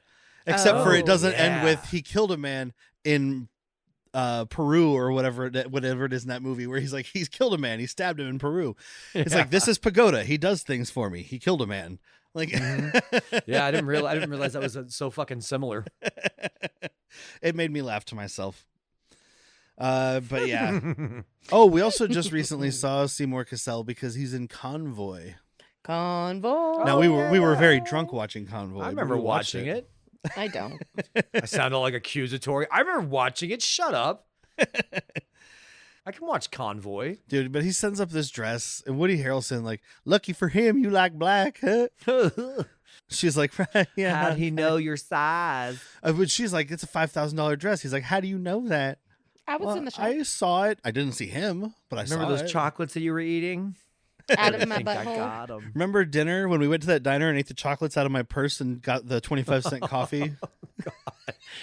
Fucking fancy ass French purse chocolate. We're eating purse chocolate and drinking free refill coffee. That's our dinner. I know when this fucking waitress came by, like, more coffee. I'm like, you're broke. You say yes to free coffee all the time. I mean, you already paid for it. Did you guys also catch the waitress when they were like, okay, we're gonna flip Oh the yeah, coin? shaking her head. She like looks at them at the corner of her eye and just kind of shakes her head. Like she's like, this is the 300th time today. This is exact conversation has happened. Uh-huh. They're gonna flip it a lot more than 3 times. They're not gonna tip me shit. They had like $1.30 on the plate, which I guess was good back then. I'm blown away I sometimes. think that was just the change left. Well, I'm blown away sometimes when I watch movies from the 90s and it's like, and here's your tip, and the whole total of the breakfast was like $4, and they both ate. Mm-hmm. Yeah, We've seen House Guest when he goes to McDonald's. But so they go to this fancy party. She's wearing the sexy dress. Woody Harrelson's wearing the blue light special from Kmart. My dad was buried in this suit. They're playing pool with Robert Redford. It's the end of the night. Things are wrapping up. And he's like, what would you need? Just hypothetically. Well, first he starts like a job interview. Where do you see yourself in 10 years? Are you happy? Is anybody really satisfied? She's like, I am. I'm fine. We don't have a bunch of money, but I got a big dick husband. That's cool. Woody Harrelson has to have a hog, right? Oh, yeah. That dude has fucked everybody in Hollywood. Oh, yeah. You go and look. He dated like everybody throughout the 90s and 2000s. Even Matthew McConaughey. They tag teamed. He don't go nowhere unless you got a hog that's worth bringing to the market. Him and Matthew McConaughey are fucking Eiffel Towering someone and their dicks touch in the middle. You know what I like about Woody Harrelson's penis? It's all right, all right, all right. He gets older, it stays the same length. God, I wonder if they have matching penises. We have matching penis tattoos. They have each other's penis tattooed on their penis. This is not to That scale, way by I the way. never forget them. Dude, how wicked would it be to find out, like, in your 30s that there's a possibility that this person that you did a show with could be your brother? Yeah, they could be half brothers, which means because Woody Harrelson's dad is in jail for being a professional assassin. And McConaughey never knew his dad. And McConaughey, well, that would mean it's the same dad. It'd be the same guy because you would know your mother. Mhm. So they both have it. One definitely has a hitman dad. The other one could have a hitman dad. Yeah. I mean, do you But think wait, they... that can't be true because the story I've always heard, Matthew McConaughey went to his dad's funeral. Maybe it was like a stepdad. Yeah. Went to his dad's funeral during the filming of Dazed and Confused, and he came back to film the football field scene where he's like, you just got to keep on living, Livin. And that's why he's got like, it's supposed to be bloodshot eyes from being stoned, but he's just been bawling all fucking week.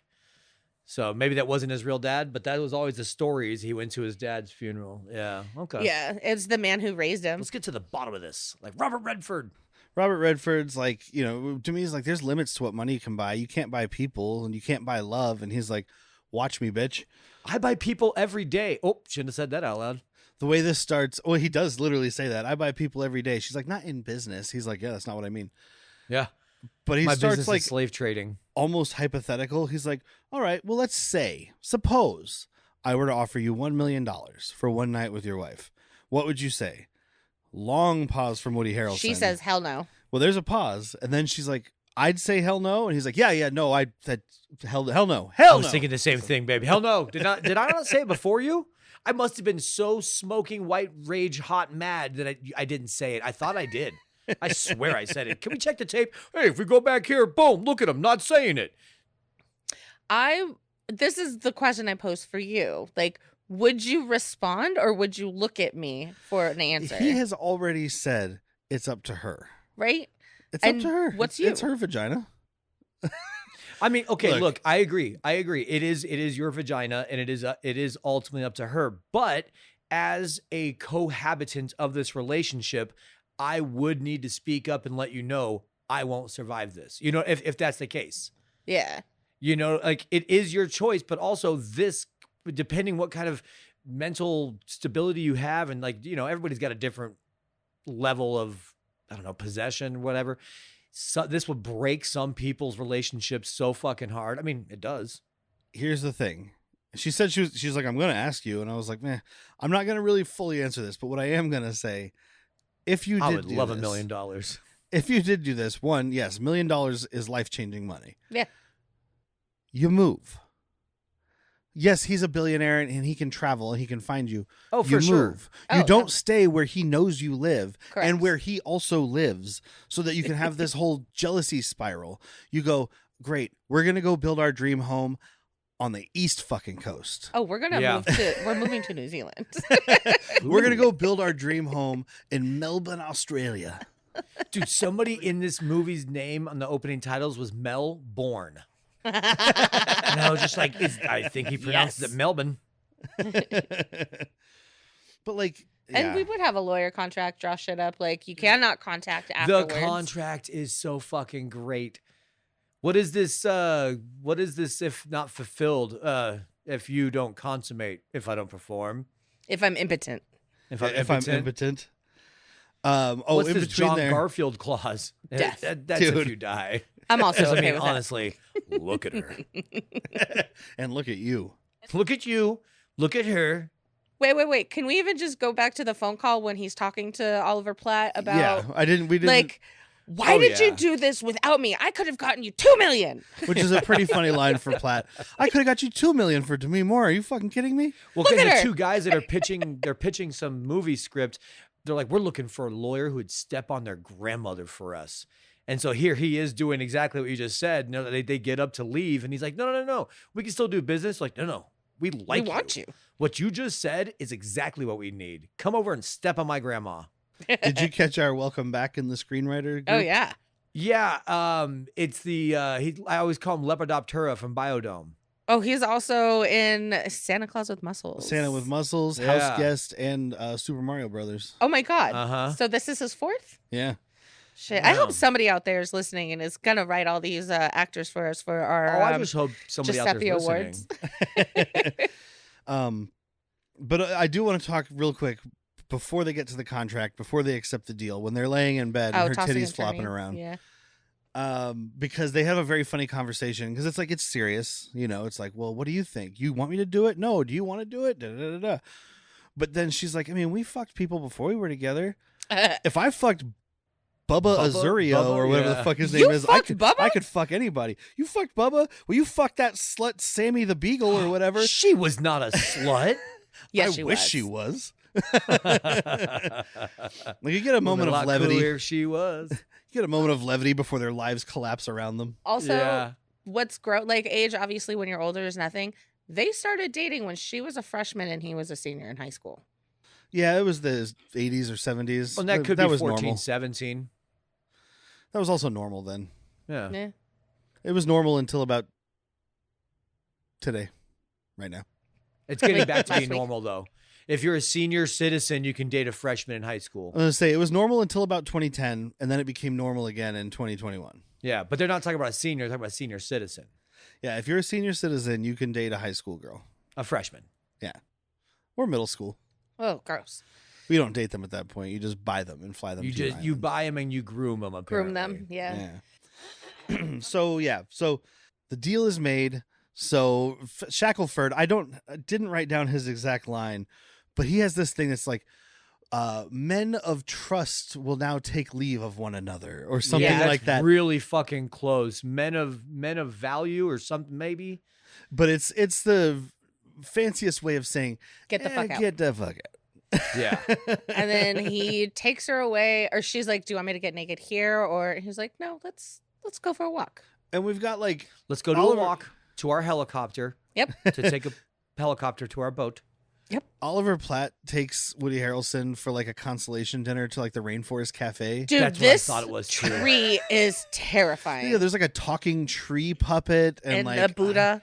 I was kind of hoping that it was going to go into a South Park almost basketball sense. Well, your wife is fucking Robert Redford, and you got some steak on your plate. Welcome to the Enchanted Forest. They're gonna be out real late because they're fucking. What is he singing to me? Demi Moore is taking out her moors while Robert Redford gets lost in them. They do get something similar when he starts spiraling because Platt isn't helping. He's really saying the wrong He's shit. made at this every point. wrong possible thing. That's not that big a deal. I couldn't get $500 for my girlfriend. Not that I do it. Not that I'm judging you for doing it. Yeah. But Maybe don't take this guy drinking. Yeah. also, I think I would need to. I think you would need to just get me out to a bar and like. I we're would just gonna shoot you up with we're just heroin, gonna- sir. Oh well, I didn't ask for that. Great, now I've got an addiction and $1 million. not anymore. I have a taste for heroin and I can I'm afford sorry. some. You for have now. $950,000. Let's not forget Oliver Platt got 5%, Oh, yeah, 5. Oh, that's Yeah. right. That's right. which I makes mean, the end of okay. this movie make no sense. Continue. Here's what I'm doing. Interest built. I'm gonna take. What would you say? You got $1 million? I'm gonna take like $100,000 out of this $1 million and just go out and hit the town. You know, like it's a distraction. Go hit some casinos. Go hit some strip clubs. Well, he does go to the Keno bar. Go get a high price escort. He goes to the like Keno your wife's bar. gonna be upset that you're cheating on her while Tit she's for tat, getting dude. banged out. Although she's getting $1 million for getting fucked and you're paying. So she's like, so you're telling me I got $1 million to take that Robert Redford dick and you went and spent $10,000 to put your dick in something? No, Now we're I down was to gonna $990, spend $940. $10,000, but I couldn't find anybody that I liked, so I ended up going to the all-you-can-eat buffet, and I just got a squeezer for $3 under the table. Weird because the waitress offered. Like I didn't even ask. She asked about my special on jumbo shrimp, and I was like, I don't have special. Oh, You want a happy ending tonight, sir? oh, don't we always want a happy ending? Oh, Everything in Vegas comes with a happy ending. You go to the buffet and it's like happy ending. Would you like a gravy squeezer? You Would want the you like whipped me to make the cream? yogurt? We have the chocolate fountain. I can just. Ooh. Never going to Vegas again. Not with you two. But yeah, he does go to the Keno parlor, like Whitney was about to say, and I think this is the best shot part of the movie. This Yeah. movie drives me crazy. His spiral. This spiral thing where he walks into this Keno parlor, and this looks like, to me, it looked like a Terry Gilliam movie. Oh, 'Cause with it's the like this- noir sex scene. Well, just this endless, before they even get to the weird flash that they don't really focus on, and they should, because it would be something interesting, which they don't want Mhm. to do. But it's just these rows and rows of dudes sitting entirely still. Oh no, it's not Keno. They're watching horse Derby. races. Yeah. Horse races. That's Yeah, what it is. They're Yeah. sitting entirely still. Every one of them has a monitor in front of them. There's the big screen on the wall, a couple screens on the wall, all playing the horse race. Nobody is moving except for Woody Harrelson. It's like a very like detached. Like it reminded me of something like Brazil from Terry Gilliam, or was it Apple that had the 1984 commercial where they're all standing there like chanting, and the guy runs in, or the chick runs in and throws the hammer and breaks the screen. Oh, I don't yeah. know that. I think I do remember that commercial. But it's like it's a very like dystopian, fucked up looking scene. Yeah. And then the screens flash and you see Demi Moore getting fucked.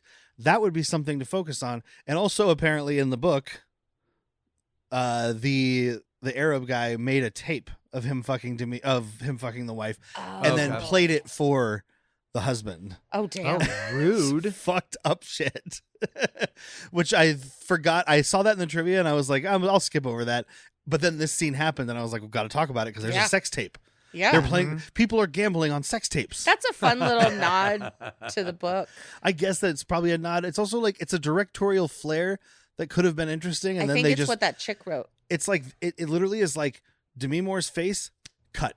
Yeah, like come on, let's watch him just cry in this fucking room. We're already making this movie 15 hours long. Just cut one of his long mopey moments later, 20 seconds shorter, and let's see this because this is actually kind of interesting. Mm-hmm. At least it'd be sexy. So he has his freak out. He runs upstairs to stop them. They're gone. The maid is in there. She's just screaming at him. He's like, where did he take my wife? Helicoptero. I think I didn't get to look her up. I think this is the maid that's in Frasier as Niles' maid. Niles' maid. So would this be before or after? She was like, Vegas is too weird. I'm going to fucking Seattle. It's actually around the same time. Maybe she just commutes. She makes a lot of money in Vegas. So. Twins, dude. Well, it's like strippers that fly into bigger cities on the weekends and then fly back to where they live during the week. I didn't know they did that. Oh yeah, they'll do that. Because you're saying they don't have like classy high end strip clubs in Appleton, Wisconsin. Well, I learned that from the stripper that I spent a lot of time talking to with her shirt off in New Orleans. Oh. Nice day. That's the one that I think I might have told the story before, but I kept giving her money to hang out because we were talking about like video games and shit. She left her shirt off and I just kept paying for lap dances, but she wasn't dancing. We were just talking. She told me about that. She lived in Florida, but she flew out to New Orleans on the weekends. And you paid for that flight. Yeah. Here's $20. So here's why Squirtle is actually what you should start with when you're doing a Pokemon. Speaking of Squirtle, here's $300. Here's $40. Let's see them Bulbasaurs. Where did you look? You too. Because you don't look at eyes. I mean, boobs, face. He was whatever. making direct thigh contact. She had glasses. I was looking at her face. Oh. It's like a buffer? a barrier. Yeah, A barrier? it makes it less weird. This is going to be a really weird request, but could I talk to you doggy style? Just kind of like I'm not going to penetrate. I just want to look at the back of your head when I speak. And everybody knows I'm not jealous. Like I'm like absolutely curious. This is before we were together. We were talking. We were not together. No, we were not. Wait, together. you slept with that slut? But yeah, so he runs up to the roof. The helicopter is leaving. We get no confirmation that this is the helicopter they are on. Like, it's terribly shot. Like, for one, Demi Moore probably not looking at Robert Redford because she's feeling all whatever. She's looking out the window. She would see Woody Harrelson. She wouldn't see behind her. But there's no cut to the helicopter. It's just Woody Harrelson running up and a helicopter flying away. A good movie would have shown through the window Demi Moore maybe on the other side of the helicopter staring out the window or something. But they don't do that. But also, I need to talk about this helicopter. As it's taking off, I'm like, why does this have like velvet pads on the landing feet? Skis. On the skis. No, it's because it has to go land on his big fancy yacht. Yeah, at that point, I was just like, it's shoes for a helicopter. He doesn't want helicopter landy things hats on for his the bat. deck. Can't walk around all barefoot. He's like, look, I don't let bare hands touch my dick. I don't let bare helicopters touch my deck. Oh, I got velvet it. Water gloves shoes. for either. Water shoes. Water deck shoes. gets wet.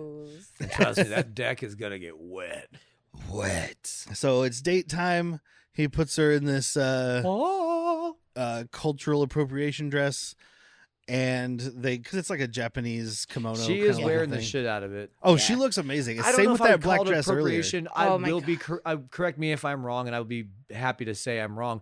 To me, it's just more because it's not like a traditional geisha dress. It's just an Asian Inspired. inspired. So I find it okay, but somebody could tell me otherwise. I mean, it reminds me of what Lucy Liu was wearing in Kill Bill, but like black on black instead of colorful. Like, But see, she's wearing the full kimono and everything, though. yeah. I'm pretty certain that the black dress from the night of the proposal was actually designed for her. I mean, it looked amazing on her. Yeah, I believe that. Dude, she was holding it up in front of her frumpy clothes, Yeah. quote unquote, Mhm. and it looked amazing. And I was just like, But yeah, so they go out there, and he's like, "Let me show you something." And in another directorial flop, It was his penis.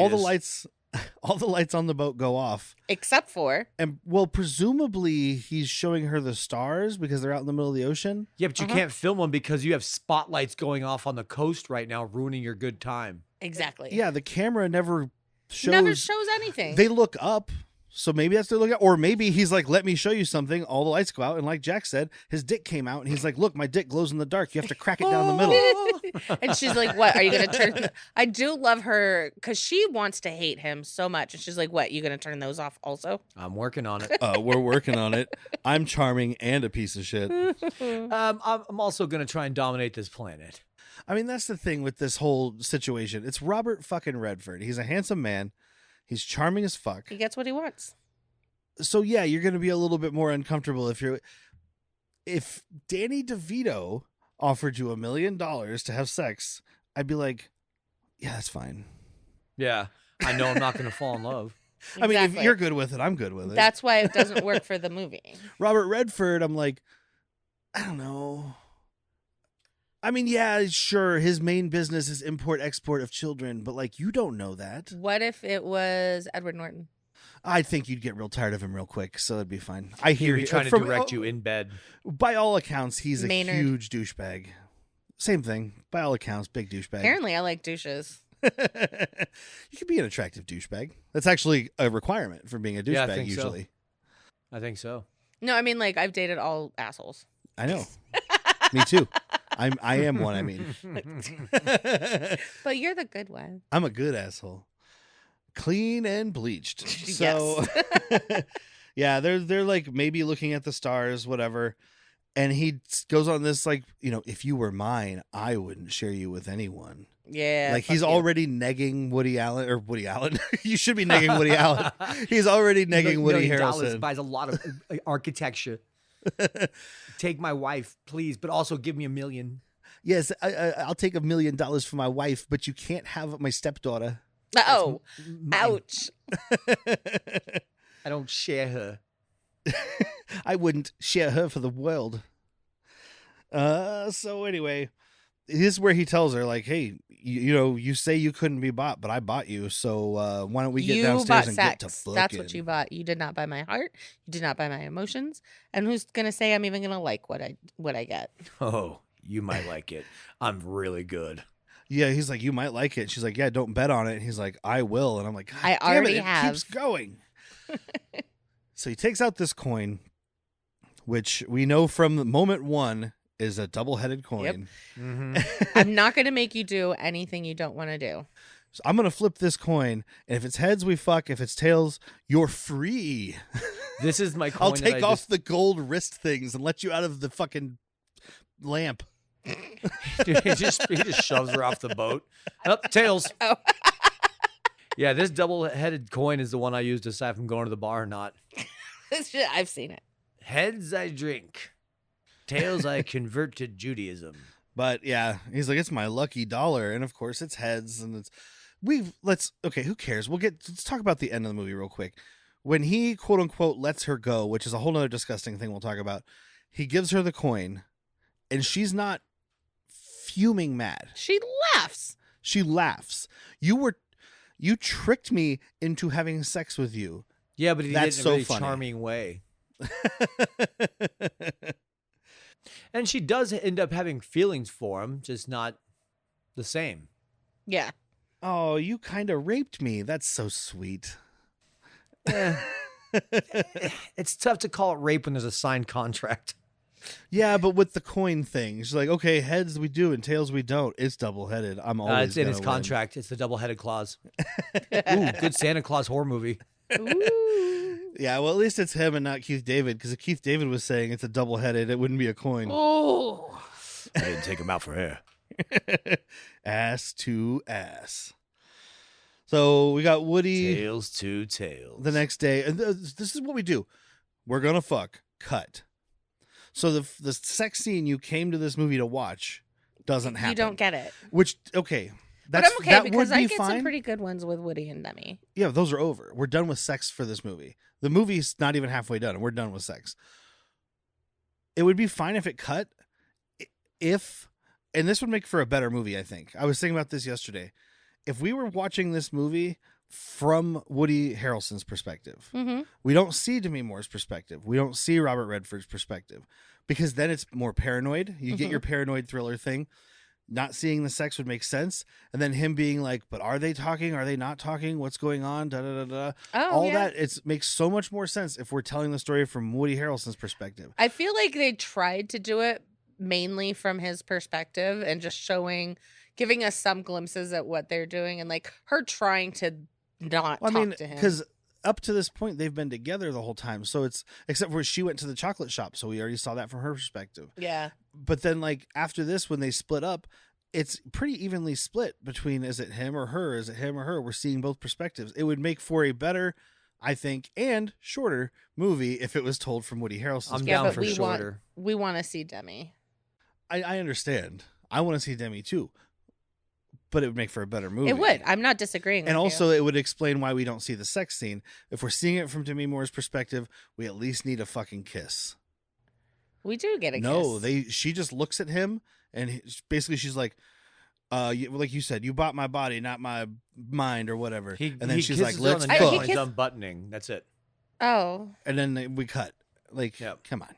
And it doesn't matter. It's not that important. It's just, that's what people were paying to see. Do you think Bruce Willis was on set? I did read, not that he was on set, but I read that apparently Woody Harrelson was friends with Bruce Willis, and he was like, all that stuff was real weird. Real weird. Because, like, Bruce Willis and I are very good friends. They went to the same wig maker. That's where he got his wig for surrogates. Yeah. And Bruce told him some tips. He's like, do it like this. Look, she likes it when you let her titty flap around. Rub a little charcoal in her tit. She loves it. He just writes BW. BW's been here. The next morning, Woody Harrelson's in the very expensive hotel room, brooding. In walks Demi Moore. Oh, I guess there's one more sex scene because they fuck here. She comes home from fucking Robert Redford and fucks him. He smears her lipstick off. He wants the true cuck experience. He wants that hot wife. Yeah, he wants the load to still be in her. Yeah, salami and Old Spice. One man's lube, or one man's cum is another man's lube. We know your I've family said crest. it a million times. It's right there on the crest. Welcome to the castle of the Whitney family. Look above the fireplace and you'll see our motto, one man's cum is another man's lube. Can I interest you in anything? Pastrami? Old Spice? Salami? Look under my tartan. Some Gouda. Would you like us to make the yogurt? Because much like Vegas, everything here gets a happy ending. Yeah, so they have post-coital coitus, and we get more narration. God, and I'm this gonna start a proctology exam place called Happy Endings. And we get Demi Moore. I told myself it was over, but there's still an hour left in this movie. Yeah. So it's not. God, it's apparent there is too. This movie is over. The fallout, I guess, is part of the thing, but they draw it out so much. Like, max, you got 20 more minutes here. Look, let's make sure we don't draw it out like they do. Oh, we will. So it's everybody here is, she's, I guess, kind of shitty. Woody Harrelson is just a fucking anger baby. Like, that's the problem. He flips. Like, there is no, like, hey, I'm kind of fucking hurt about what happened and we need to talk about it. He just throws a bottle of wine first, then wants to talk later. This is the middle of the Woodman's career, right? So he had his goofy Cheers era. Yeah. Where he's the comedic relief in a comedy. Uh-huh. And then this era where he's mostly playing unlikable douchebags. This guy's not very likable. You think about White Men Can't Jump, Money Train, things like that. He's a sleazy, scuzzy little douchebag guy. And then you get to the aughts where he gets to be like Woody Harrelson, every man, and he can be in stuff and be, charming. You ever and seen whatnot. Ed TV? No. Yes. Oh wait, no. Ed TV is the show. Is this- No, Ed Ed TV's TV his was brother. the movie. Ed TV's the movie, yeah, and it's Woody Harrelson and Matthew McConaughey playing brothers. That's a couple hours of charm.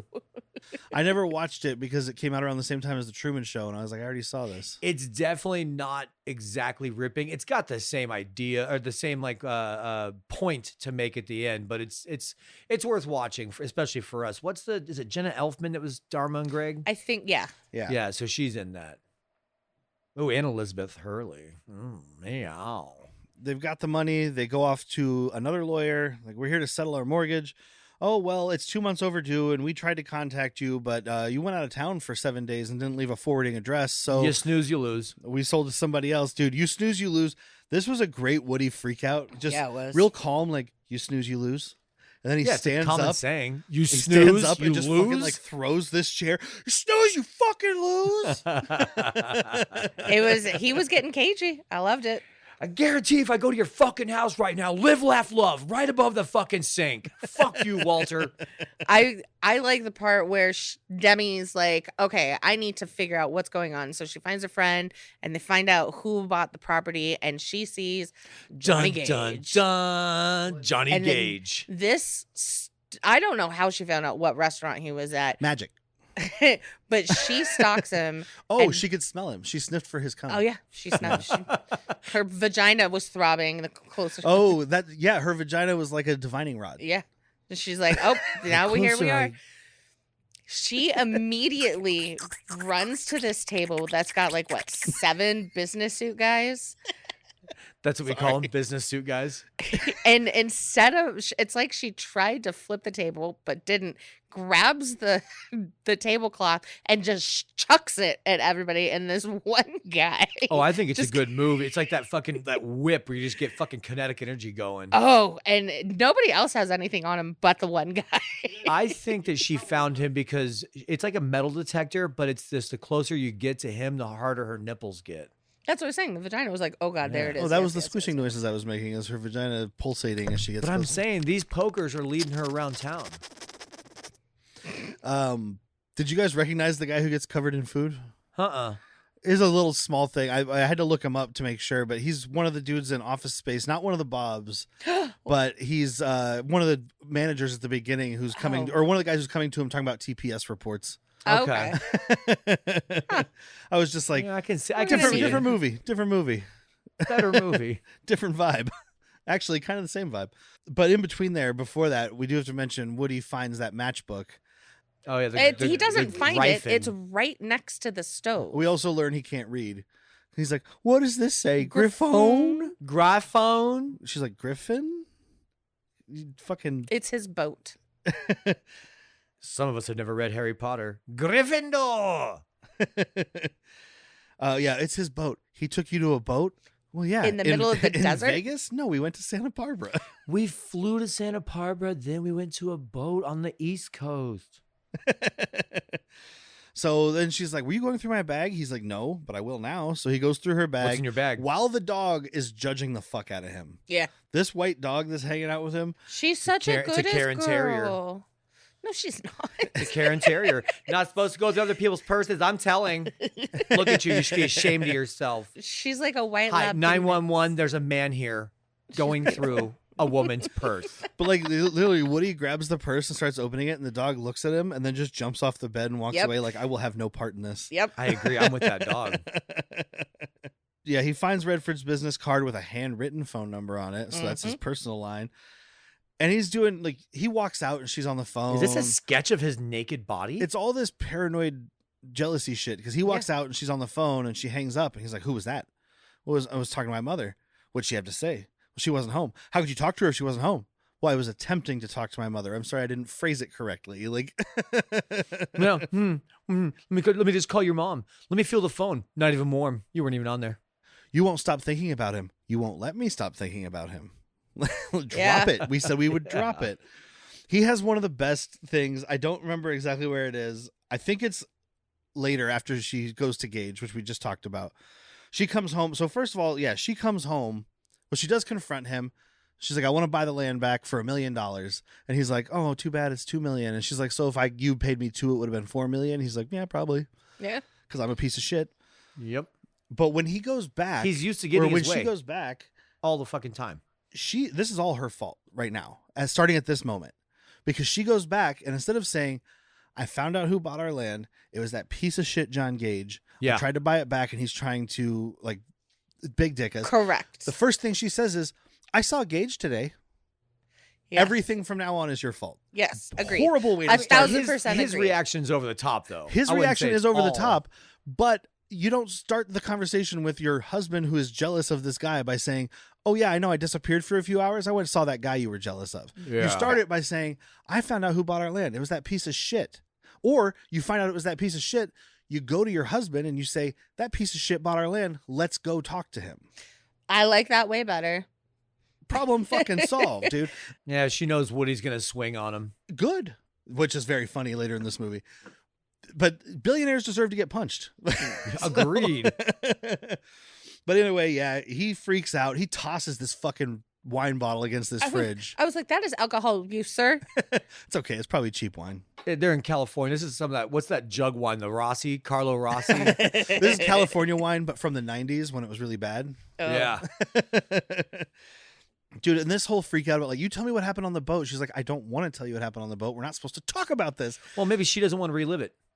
And then Thank you. he keeps pushing. So she's like, fine. He fucks like a stallion. Is that what you want to hear? Because I know you want to hear him that he sucked, but then you'll know I'm lying, and then you're gonna make me tell you even more. So yes, it was amazing, and I came 15 times. Yeah, it was wonderful. And you know what? He was in my vagina and butt somehow at the same time. Figure it out. He had this move that he called two dogs in a bathtub where he tried to put both of his nuts in my butthole at the same time. But much like two dogs in a bathtub, you can't keep them both in at the same time.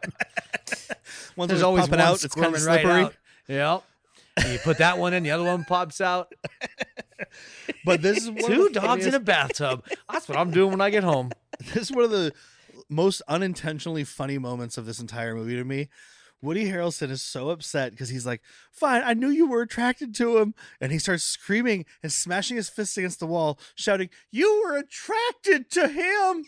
You were not like Dude, you loved Derek fucking him or Audibly anything. laughed so loud at this part. Because it's like just, it's Woody's doing great. It's just bad dialogue. That is bad. That is George Lucas written dialogue. Now, imagine this Woody Harrelson, this exact scene, except Robert Redford is replaced with Danny DeVito. You were attracted to him. To him? Honey, no. No. But I bet he's got a big dick. Just saying. What's Probably wrong with my proportionally. body? Proportionally, he's probably got a huge dick. He does two dogs and a cat in the bathtub, Ooh. I don't. which is to well, do dick and balls, you know, and the whole thing. Oh, okay. I was like, do I want to know or? Yeah, no, just it's the same thing as the first concept with the two balls. Add the dick. So he storms out, and she sits down on this awful chair they have made out of like recycled cardboard. This is the chair. I was like, Kage would love this chair. This is literally a cat scratch chair. I don't know what the fuck this thing is. It's disgusting. This is gonna Yeah, leave no, little it's a cat flakes scratch all over chair. your house. Like somehow you're like, oh good, I just did laundry. Let me sit in my recycled cardboard chair. Oh, now my shirt's dirty. It's not recycled, it's reused. It's like taking the flaps off a box and rolling them and then hot gluing them to each other. It's like you took all the corrogation out of the Yeah. cardboard and then just glued it onto a shitty chair. And then Or shaved probably a it good into chair, the shape of but- a chair. It's- They had to tighten their belts, guys. Lest we forget their dates were looking at old Whataburgers. So Woody goes off to Oliver Platt, and Oliver Platt, dude, just like, I knew it was a bad idea. He's like, guys, you go fuck yourself. Stop Please go saying fuck the wrong yourself. things. I love because she calls now, and Woody's like, I don't want to talk to her, and she's like, I don't want to talk to him. Let him know that he can have the $1 million. He's like, I don't fucking want it. Oliver Platt's like, if nobody wants it, I will take that $1 million. Because what it sounds like to me is there's $1 million floating around. He's doing this Stairmaster when she calls, and when he's like, I'll take the money, and Woody doesn't say anything, he gets like a pep in his step on the Stairmaster. He's like, fuck yeah, $1 million. Hell yeah, I'm gonna do so good. So then we get to meet Demi Moore's boss. Mm-hmm. Rip Taylor. Rip fucking Taylor, for some reason, Rip Taylor is playing Seymour Cassell's role in this movie. He's Yeah. a fucking heavy.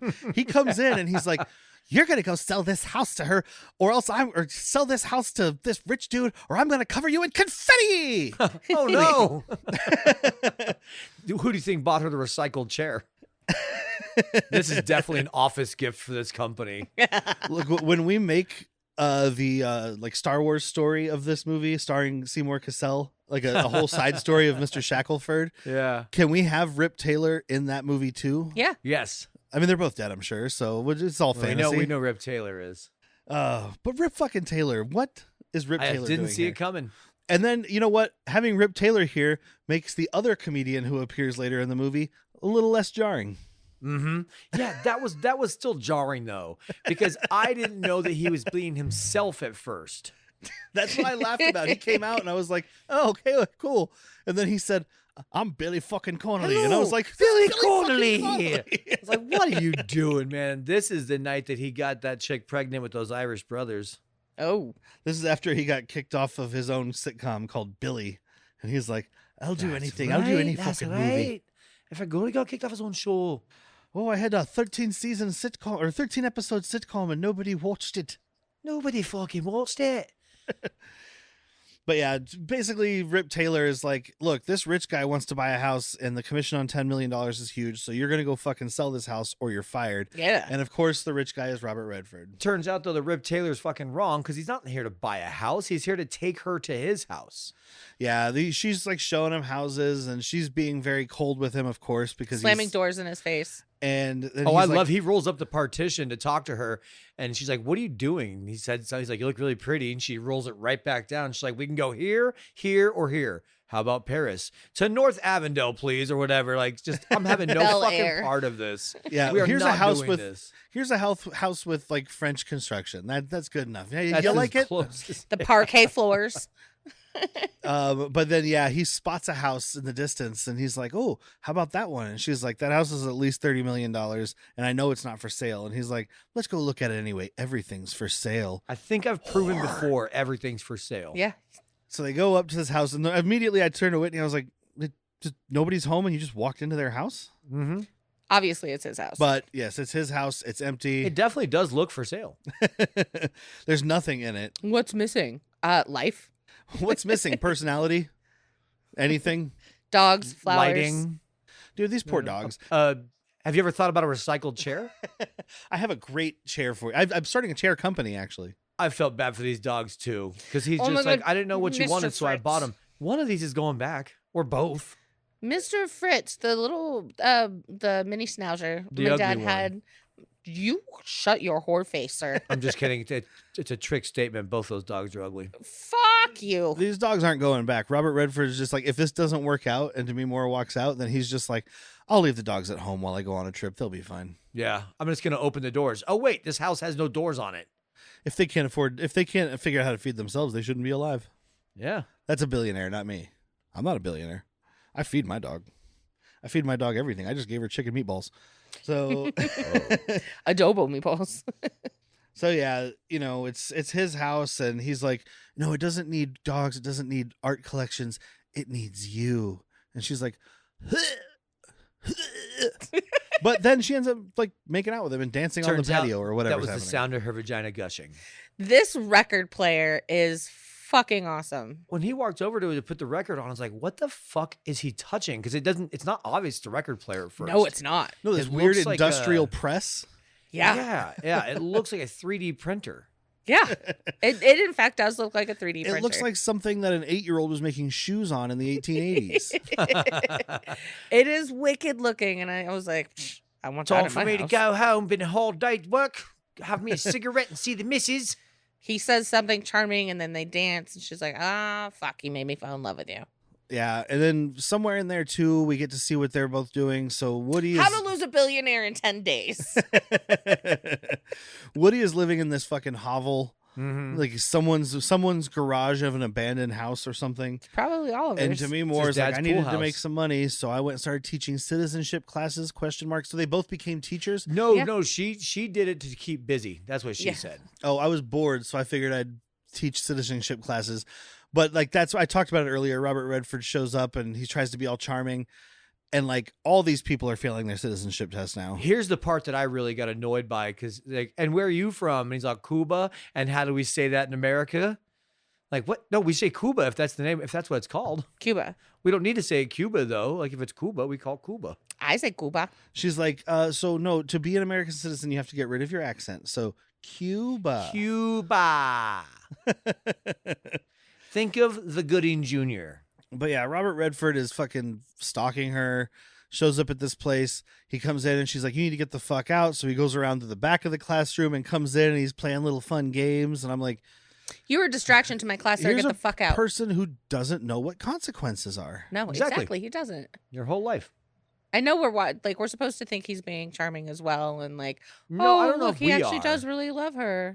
I know. I guess I we think are. they think we're being charmed, but I'm just sitting here. I mean, maybe in 1993 because a lot of people didn't realize how bad billionaires really were. Yeah, But this is 2026. We know a lot more about billionaires. And I mean, fuck it's them. everybody's dream to have a billionaire fall in love with you. Look at all these movies. You have Pretty Woman, you have The Maid in Manhattan, you have Notting Hill. I mean, like, Overboard.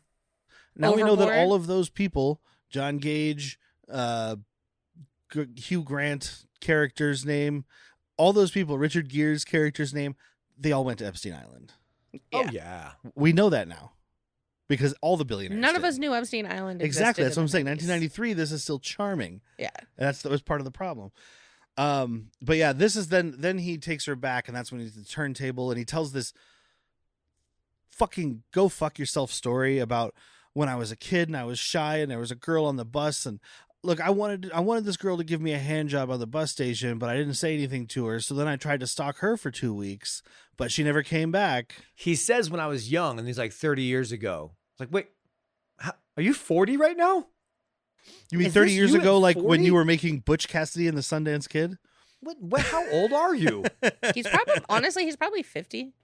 He's got to be a little bit older than that. Look at them wrinkly old balls. Yeah, it was the 90s. People didn't drink water. We've talked about this, but let's see. True.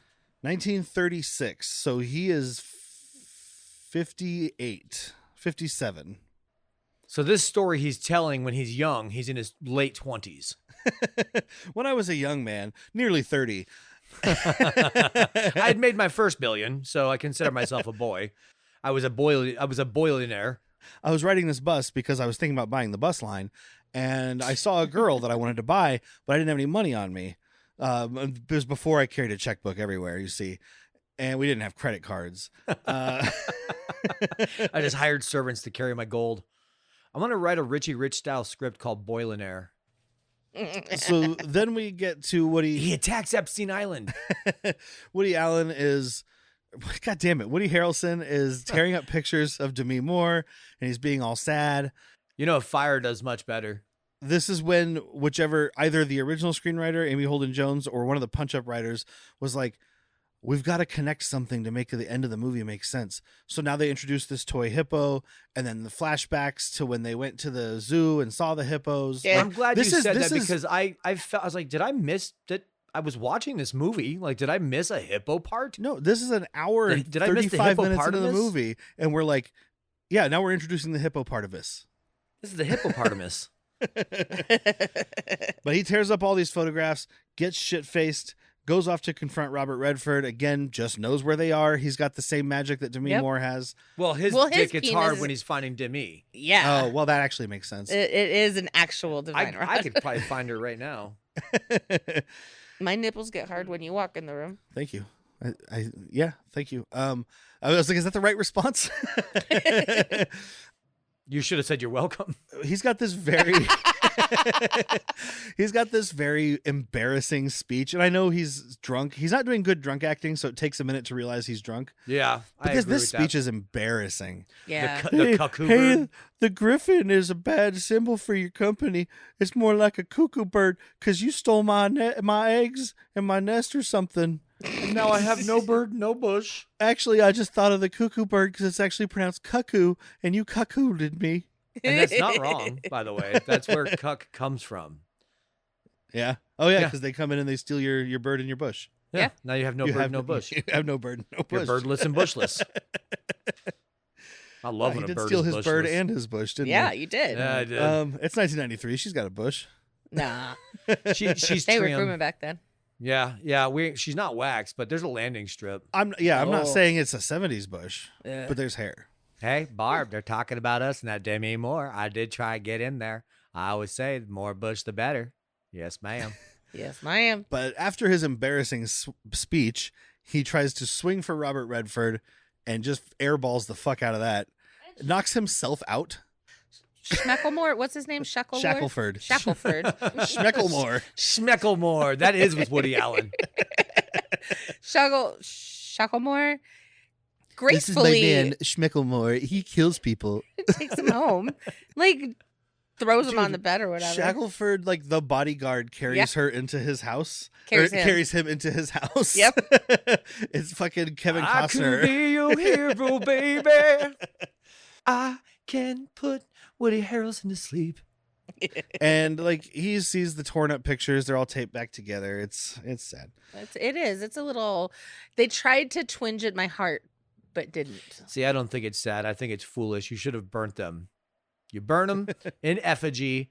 You put out the fire with urine. You collect what's left from the rubble, and you give it to the sky god Horus. Turns out you're Okay. 1993 Woody Harrelson. You can find another one. Yeah. Yeah, you'd be okay. I mean, it might not be the same. So but he there's someone starts out there. teaching. But yeah, he goes and gets this architecture job. Gives I this love this. Then exploit me. Yeah, you're overqualified. also a genuine chuckle from me when he's giving this speech and he holds up a brick and he's like, "What is this?" Sounds like it's a brick. He's like, "But what else is it?" And this one dude out there, A weapon. Pretty sure it was the Asian dude from the second Ninja Turtles movie. Yes. It's a weapon. I've used one against the Foot Clan. Are we not doing this? Not a Q&A? Sorry. But like he gives the speech about how a brick wants to be a building and every brick should aspire to be better and something. And it isn't a spot. It like this speech is really good. It actually, It would I have was been a like, better speech 45 minutes ago. it's beautiful. I know. When you were still giving a shit. I'm sorry. It's just, I'll watch plenty of movies that are 2 hours long, but this movie ended an hour ago. Mm-hmm. But there's like hopeful music while he's giving the speech, and Oliver Platt shows up and he's like, "I'm feeling great, Oliver Platt. I just gave this really good speech. It really pepped me up." And he's like, "That's awesome, buddy. Here's some divorce papers." And it was, what are you doing here? I just missed you. I just wanted to hug you and not give you this. And if you sign these divorce papers and you don't contest it, then you get the land and the money. You get everything. She doesn't want any of it. Not because she's dating a billionaire. Correct. It's the bigger man move is what she's doing here. Yeah. She's showing you none of that matters to her. Also, she's dating a billionaire and lives in a $30 million mansion. Yes. Doesn't hurt. Doesn't hurt. So we go to this animal auction. Well, it's like a charity auction. They're not auctioning off zoo Animal animals.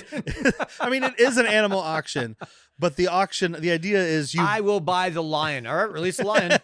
it's not, this isn't Oh, I'd fucking, pay to see a lion eat a billionaire. this isn't the second Jurassic World movie. These people aren't buying wild animals. This is, they're bidding, but the money is all for charity. It's a rich people thing. They are walking around with like orangutans, and there's one dude with a boa.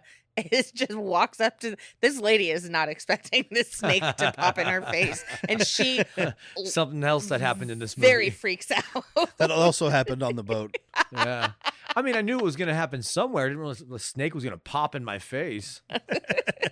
But yeah, this is where we have comedian Billy Connolly for some reason emceeing this auction. I 'Cause do he needed a enjoy because so we'll go through it real quick. It's a back and forth between Robert Redford and this other chick for the hippo picture. Like, whatever. Yeah, 10,000, 10,000, 20,000. and it gets to like I think 50 is where Robert Redford ends, and he's like going once, going twice, 1 million. And so he wins it, and then it's like so he wants to talk him being Woody Harrelson wants to talk to Demi Moore. Robert Redford's like, I guess I'll give him a moment, and it starts raining, and Billy Connolly's got his jacket over his head, just fucking riffing, Just he's like, riffing away. Get your checkbooks out. They make great umbrellas. Give that a try. Have you tried writing a check to gold to tell it to start raining? But finally, he's like, fuck this. I'm hell out of here. Everybody left. I don't give a fuck anymore. Got shocked by the fucking microphone. I already got paid my $20,000 for being here. You didn't say it was going to rain. And the only people not running away You know are how D&D. you know how us Scottish feel about rain. We hate it. I came to the country to stay dry. Fucking bollocks. But also, when you do something on an auction, you're in a legally binding contract. Oh yeah. Woody Harrelson maximum has $950,000. He also got the land and the home. Yeah, but he didn't sell it that we know of, I guess. He could, because maybe he's just like, the dream home was never the thing. It's you. Yeah. You are where I want to sleep inside of every night. And Robert is just like staring, like, she'll never look at me like that. Oh, I feel so bad.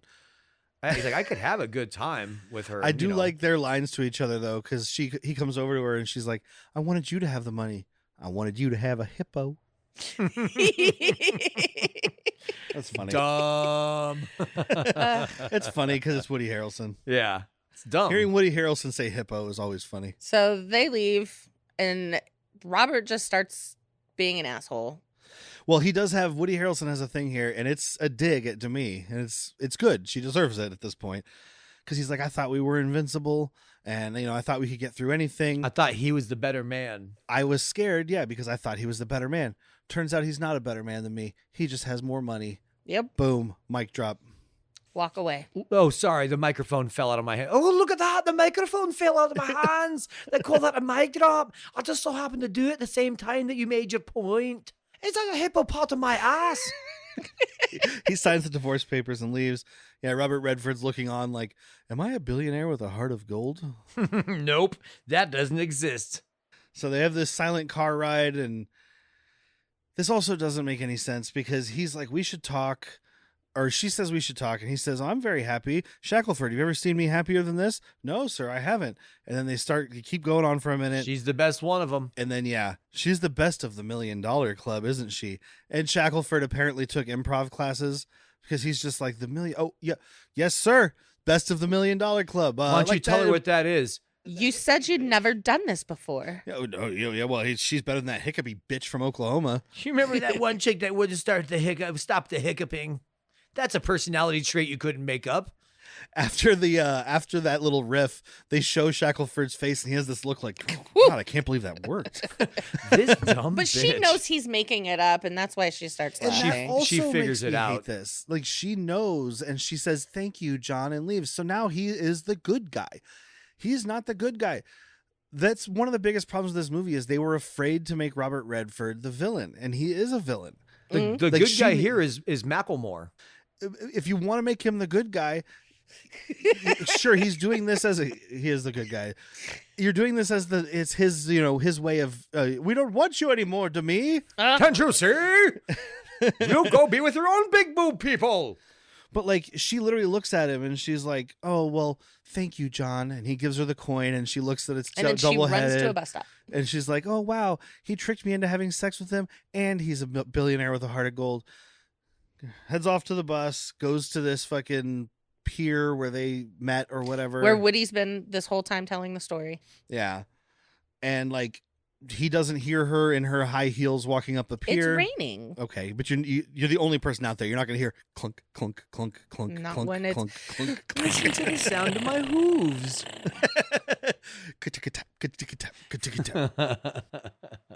Yeah, I didn't know I was married to Frank Welker. they go out there and she reaches over the thing and have I ever told you I love you and the whole thing. Cue Whitney's tears. I did get misty here. And then freeze frame on them holding hands. The end. Oh, no. There's a hippopotamus in the fucking water. Something is swimming in this water. Huh. I forgot about that. When she's walking down the pier, there is something in the water. Whitney said hippo, and because we're thinking about hippos, I thought it was an alligator, but it's the ocean. That's not how oceans work. I don't know what that creature was. I think they were auctioning off live animals. This is now their hippo. He was leaving, and they were like, "Sir, don't forget your hippopotamus." Sir, we don't validate unless you take the animal with you. So he takes it to the ocean. Yeah, he's like, I have a very, very limited understanding of hippos. Aren't they freshwater? They are. They are. So that's the end of the movie. Yeah. So we'll do recommendations. Let's You start guys with are gonna let's hate start with me. the crier. Yeah. I couldn't hate you. I don't care what makes other people happy. In the nice way. I did like this movie. Not as much as they wanted me to like it. I don't hate it nearly as much as my husband. As much as you hate your husband? I still understand like what they were trying to go for and everything. Does it work in today's light? Fuck no, it doesn't. I think we've established that very clearly. But I do remember when that question was that was literally asked for years after. Yeah. Like, what would you do? How would you feel in this scenario? What would you do? I know what I would do. And I'm pretty sure Jack's slowly breaking down. Fucking Mark Summers up there. I'll pay you $1 million to have sex with your wife. I'm 8. Oh, I'm going to tell you why I was slowly breaking down. Okay. I didn't even see him. Sorry. Oh, he just slowly started shaking his head. I don't know if you would spiral the way Woody did. I mean, like I said, there had to be stipulations. A better contract would definitely be made up, and A stronger relationship would help. I mean, I thought they had a open strong line of relationship. communication. They helps. thought they had a strong relationship, but they had never faced any. Never been tested. Yeah, they'd never had any tests along the Oh, way. because they were too Also, young. Yeah. 90s, there's no therapy. You can't go to a couples Correct. counselor and talk about this. But no, I do recommend this as long as you can watch it in the 90s glasses. Lens. Yeah. I was breaking because I was recasting this nowadays as a remake, and it's going to be Diane Lane as the rich billionaire, Oh. Timothy Yes. Chalamet, and Jenna Ortega. Oh my God. Oh, now I see your breakdown. Yeah. Yeah. So anyway, I will do- take $1 million to have sex with Diane Lane. No, she's going to pay you. She's going to pay your That's what I'm wife saying. to I sleep- will sleep take with the $1 you. million Yes. to have sex Yes. with Diane Lane. Yes. And then I'll Love give you. it right back to her to have Oh, sex with her 1000%. again. I'm like, that was nice. Can I buy you for your night? Thank you. I don't like this movie, but I am going to give it this recommend of like, just watch it once. I think it's worth watching once. Derek pointed out it's a zeitgeist changing movie. It's like the kind of early conception of water cooler talk, you know, like, Yeah. oh my God, did you see it this weekend? No, I didn't see it this weekend. Shut up. Don't talk about it yet. Kind of thing. So I'll probably never watch it again, but it's worth watching just to get the understanding and the argument. It's fun enough to, I mean, you guys are a bad example because of your delightful relationship, but like other couples will be like, well, what would it take you to sleep with somebody else? $1 kajillion. Yeah, I mean, that's like the couples where the girl is like, can you believe he was looking at pornography? Yeah. Right? Like, yeah, I can. He's a dude. You met him at a strip club while you were dancing. I mean, I can't recommend it. When we first finished, I was leaning closer to what you just said, Jack. I was like, yeah, whatever. It wasn't what I wanted. I was looking for a Michael Douglas, like, Yeah. erotic thriller. Oh, I know exactly what you wanted. Yeah. Yeah, a movie with Sharon Stone from 1990 something, Mhm. right? Yeah. Like, I was looking for something like that. That's not what I got. But I was like, whatever. It was just a couple of days to stew on it. And I was like, no, fuck you. Fuck this movie. And fuck you for telling me I should like Robert Redford. That's the biggest problem is like, Robert Redford should be treated like a bad guy. Yeah. He does bad guy things all throughout this movie. He just does it with that fucking Robert Redford charm. So you're like, he's not that bad. It's the ideal narcissist. The things he says, you know, Or idealistic. I bought you because you said you couldn't be bought. If you were mine, I'd never let you go. Here's my double-headed coin. If it's heads, well, fuck. You know, it's just, he's a scumbag piece of shit, but he's rich. So we loved him because it was the 90s. We loved Also, rich people. when you sleep, Shacklemore tickles your toes. With his tongue. He gets the hand-me-downs. What would you say if I offered you $1 million for your wife and another 100,000 for Shackelford to watch? Oh my! I'll get the chair, the recycled cuck chair. It's right there, Jack. Also, I did love Shackelford, and I love that Shackelford and Rip Taylor had matching mustaches. They did. Uh-huh. I wouldn't have minded seeing him doing a wardrobe swap. I think my big problem is none of these, and it's not the actor's fault, none of these characters feel like characters. They feel like Yeah, different views of what a marriage is supposed to be. just a Correct. bunch Like of it's- Chris O'Donnells. It's different, Perception. yeah, like perspectives of Yeah. what relationships are and what is valuable. And they're not people. They're just, they have no depth to them. And also, fuck the rich people. Yeah. Fuck the rich people, dude. They'll fuck you, but it's gonna cost them $1 million. All right. So what we got coming up next week? Next week, we are talking about an entirely different picture. I forgot to Yes. mention this is because next week we're going to have a return of Sleepy Dogs. At one point, I think it's Woody Harrelson's doing something. This dog is dosed. laying on him. Yeah. And all I thought was, dude, sleeping dogs aplenty. Yes, next week we'll be talking about a movie. This one is because of Wings Hauser's passing last year. We'll be talking about the movie called Champagne and Bullets, or Get Even, or Road to Revenge. Ooh. People know that I typically like movies that have more than one title. Let's find out if you like that one. I think Get Even is what you can find it under on, I think, IMDb and Letterboxd. And I think it was the most widely released version. Road to Revenge, I think, was like a TV version, so I had a bunch of shit cut out. Obviously, we've already watched it. And then Champagne and Bullets is kind of the director's cut, which is what we actually watched. So that's available right now on Hoopla, which is one of the library apps. It's on Prime with ads. So even if you have Prime and you pay for no ads, you have to watch it with ads. Mm-hmm. Or you can rent it for $2, buy it for $8 on Prime. There's a Blu-ray from Vinegar Syndrome, but that's out of print, so you probably won't be able to find that. But it might even be on fucking YouTube. We watched this movie already. This is a YouTube movie. Yeah. Makes sense. I didn't check, but that's out there. And then over at Patreon, on patreon.com/worstpeople, this month we're talking about David Lynch. So we're going to be doing Blue Velvet.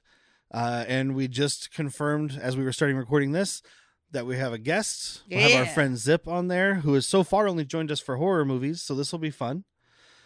Blue Velvet is also on Hoopla. It's on Canopy, Tubi, Apple, Fandango, all that shit to rent.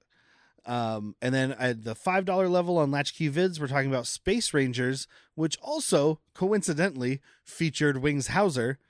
But we were talking about it for Kari Hiroyuki Tagawa, who we talked about last week on Mortal Kombat. Yeah. It was a treat.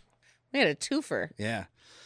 So that's it for this week. I want to wait, thank wait. Evasion Damn it, son of a bitch, for bastard devil giving himself. us their opening and closing music. And also, this or Catwoman again. Oh, Catwoman. This. Catwoman. Because Catwoman is shorter Mm-hmm. and has fighty fights. Mm-hmm. But This has Demi's boobs. Demi Moore's boobs. Mm-hmm. So, you know what? Edit them together. You got to put up with like a hour and 45-minute movie to get a couple minutes of her nerps. You wish it was an hour and 45 minutes. Hour and 57 minutes. No, but I'm saying hour and 45 without the sex scenes. Oh. Well, you could also just stop watching it when the movie ends at an hour. So Yeah. that might be an option Exactly. too. And everything was great. But that's it for this week, guys. Thank you for tuning in. Until next week, I've been Derek. I'm Whitney. I'm Jack. And just so you guys learned the lesson today, all billionaires have a heart of fucking gold. Is this where men of trust take their leave?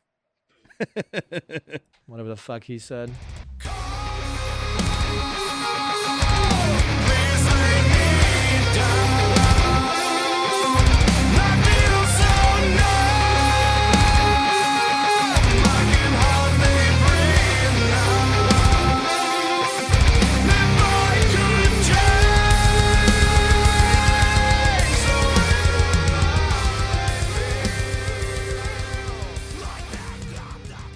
Let's talk about this zeitgeist changing film.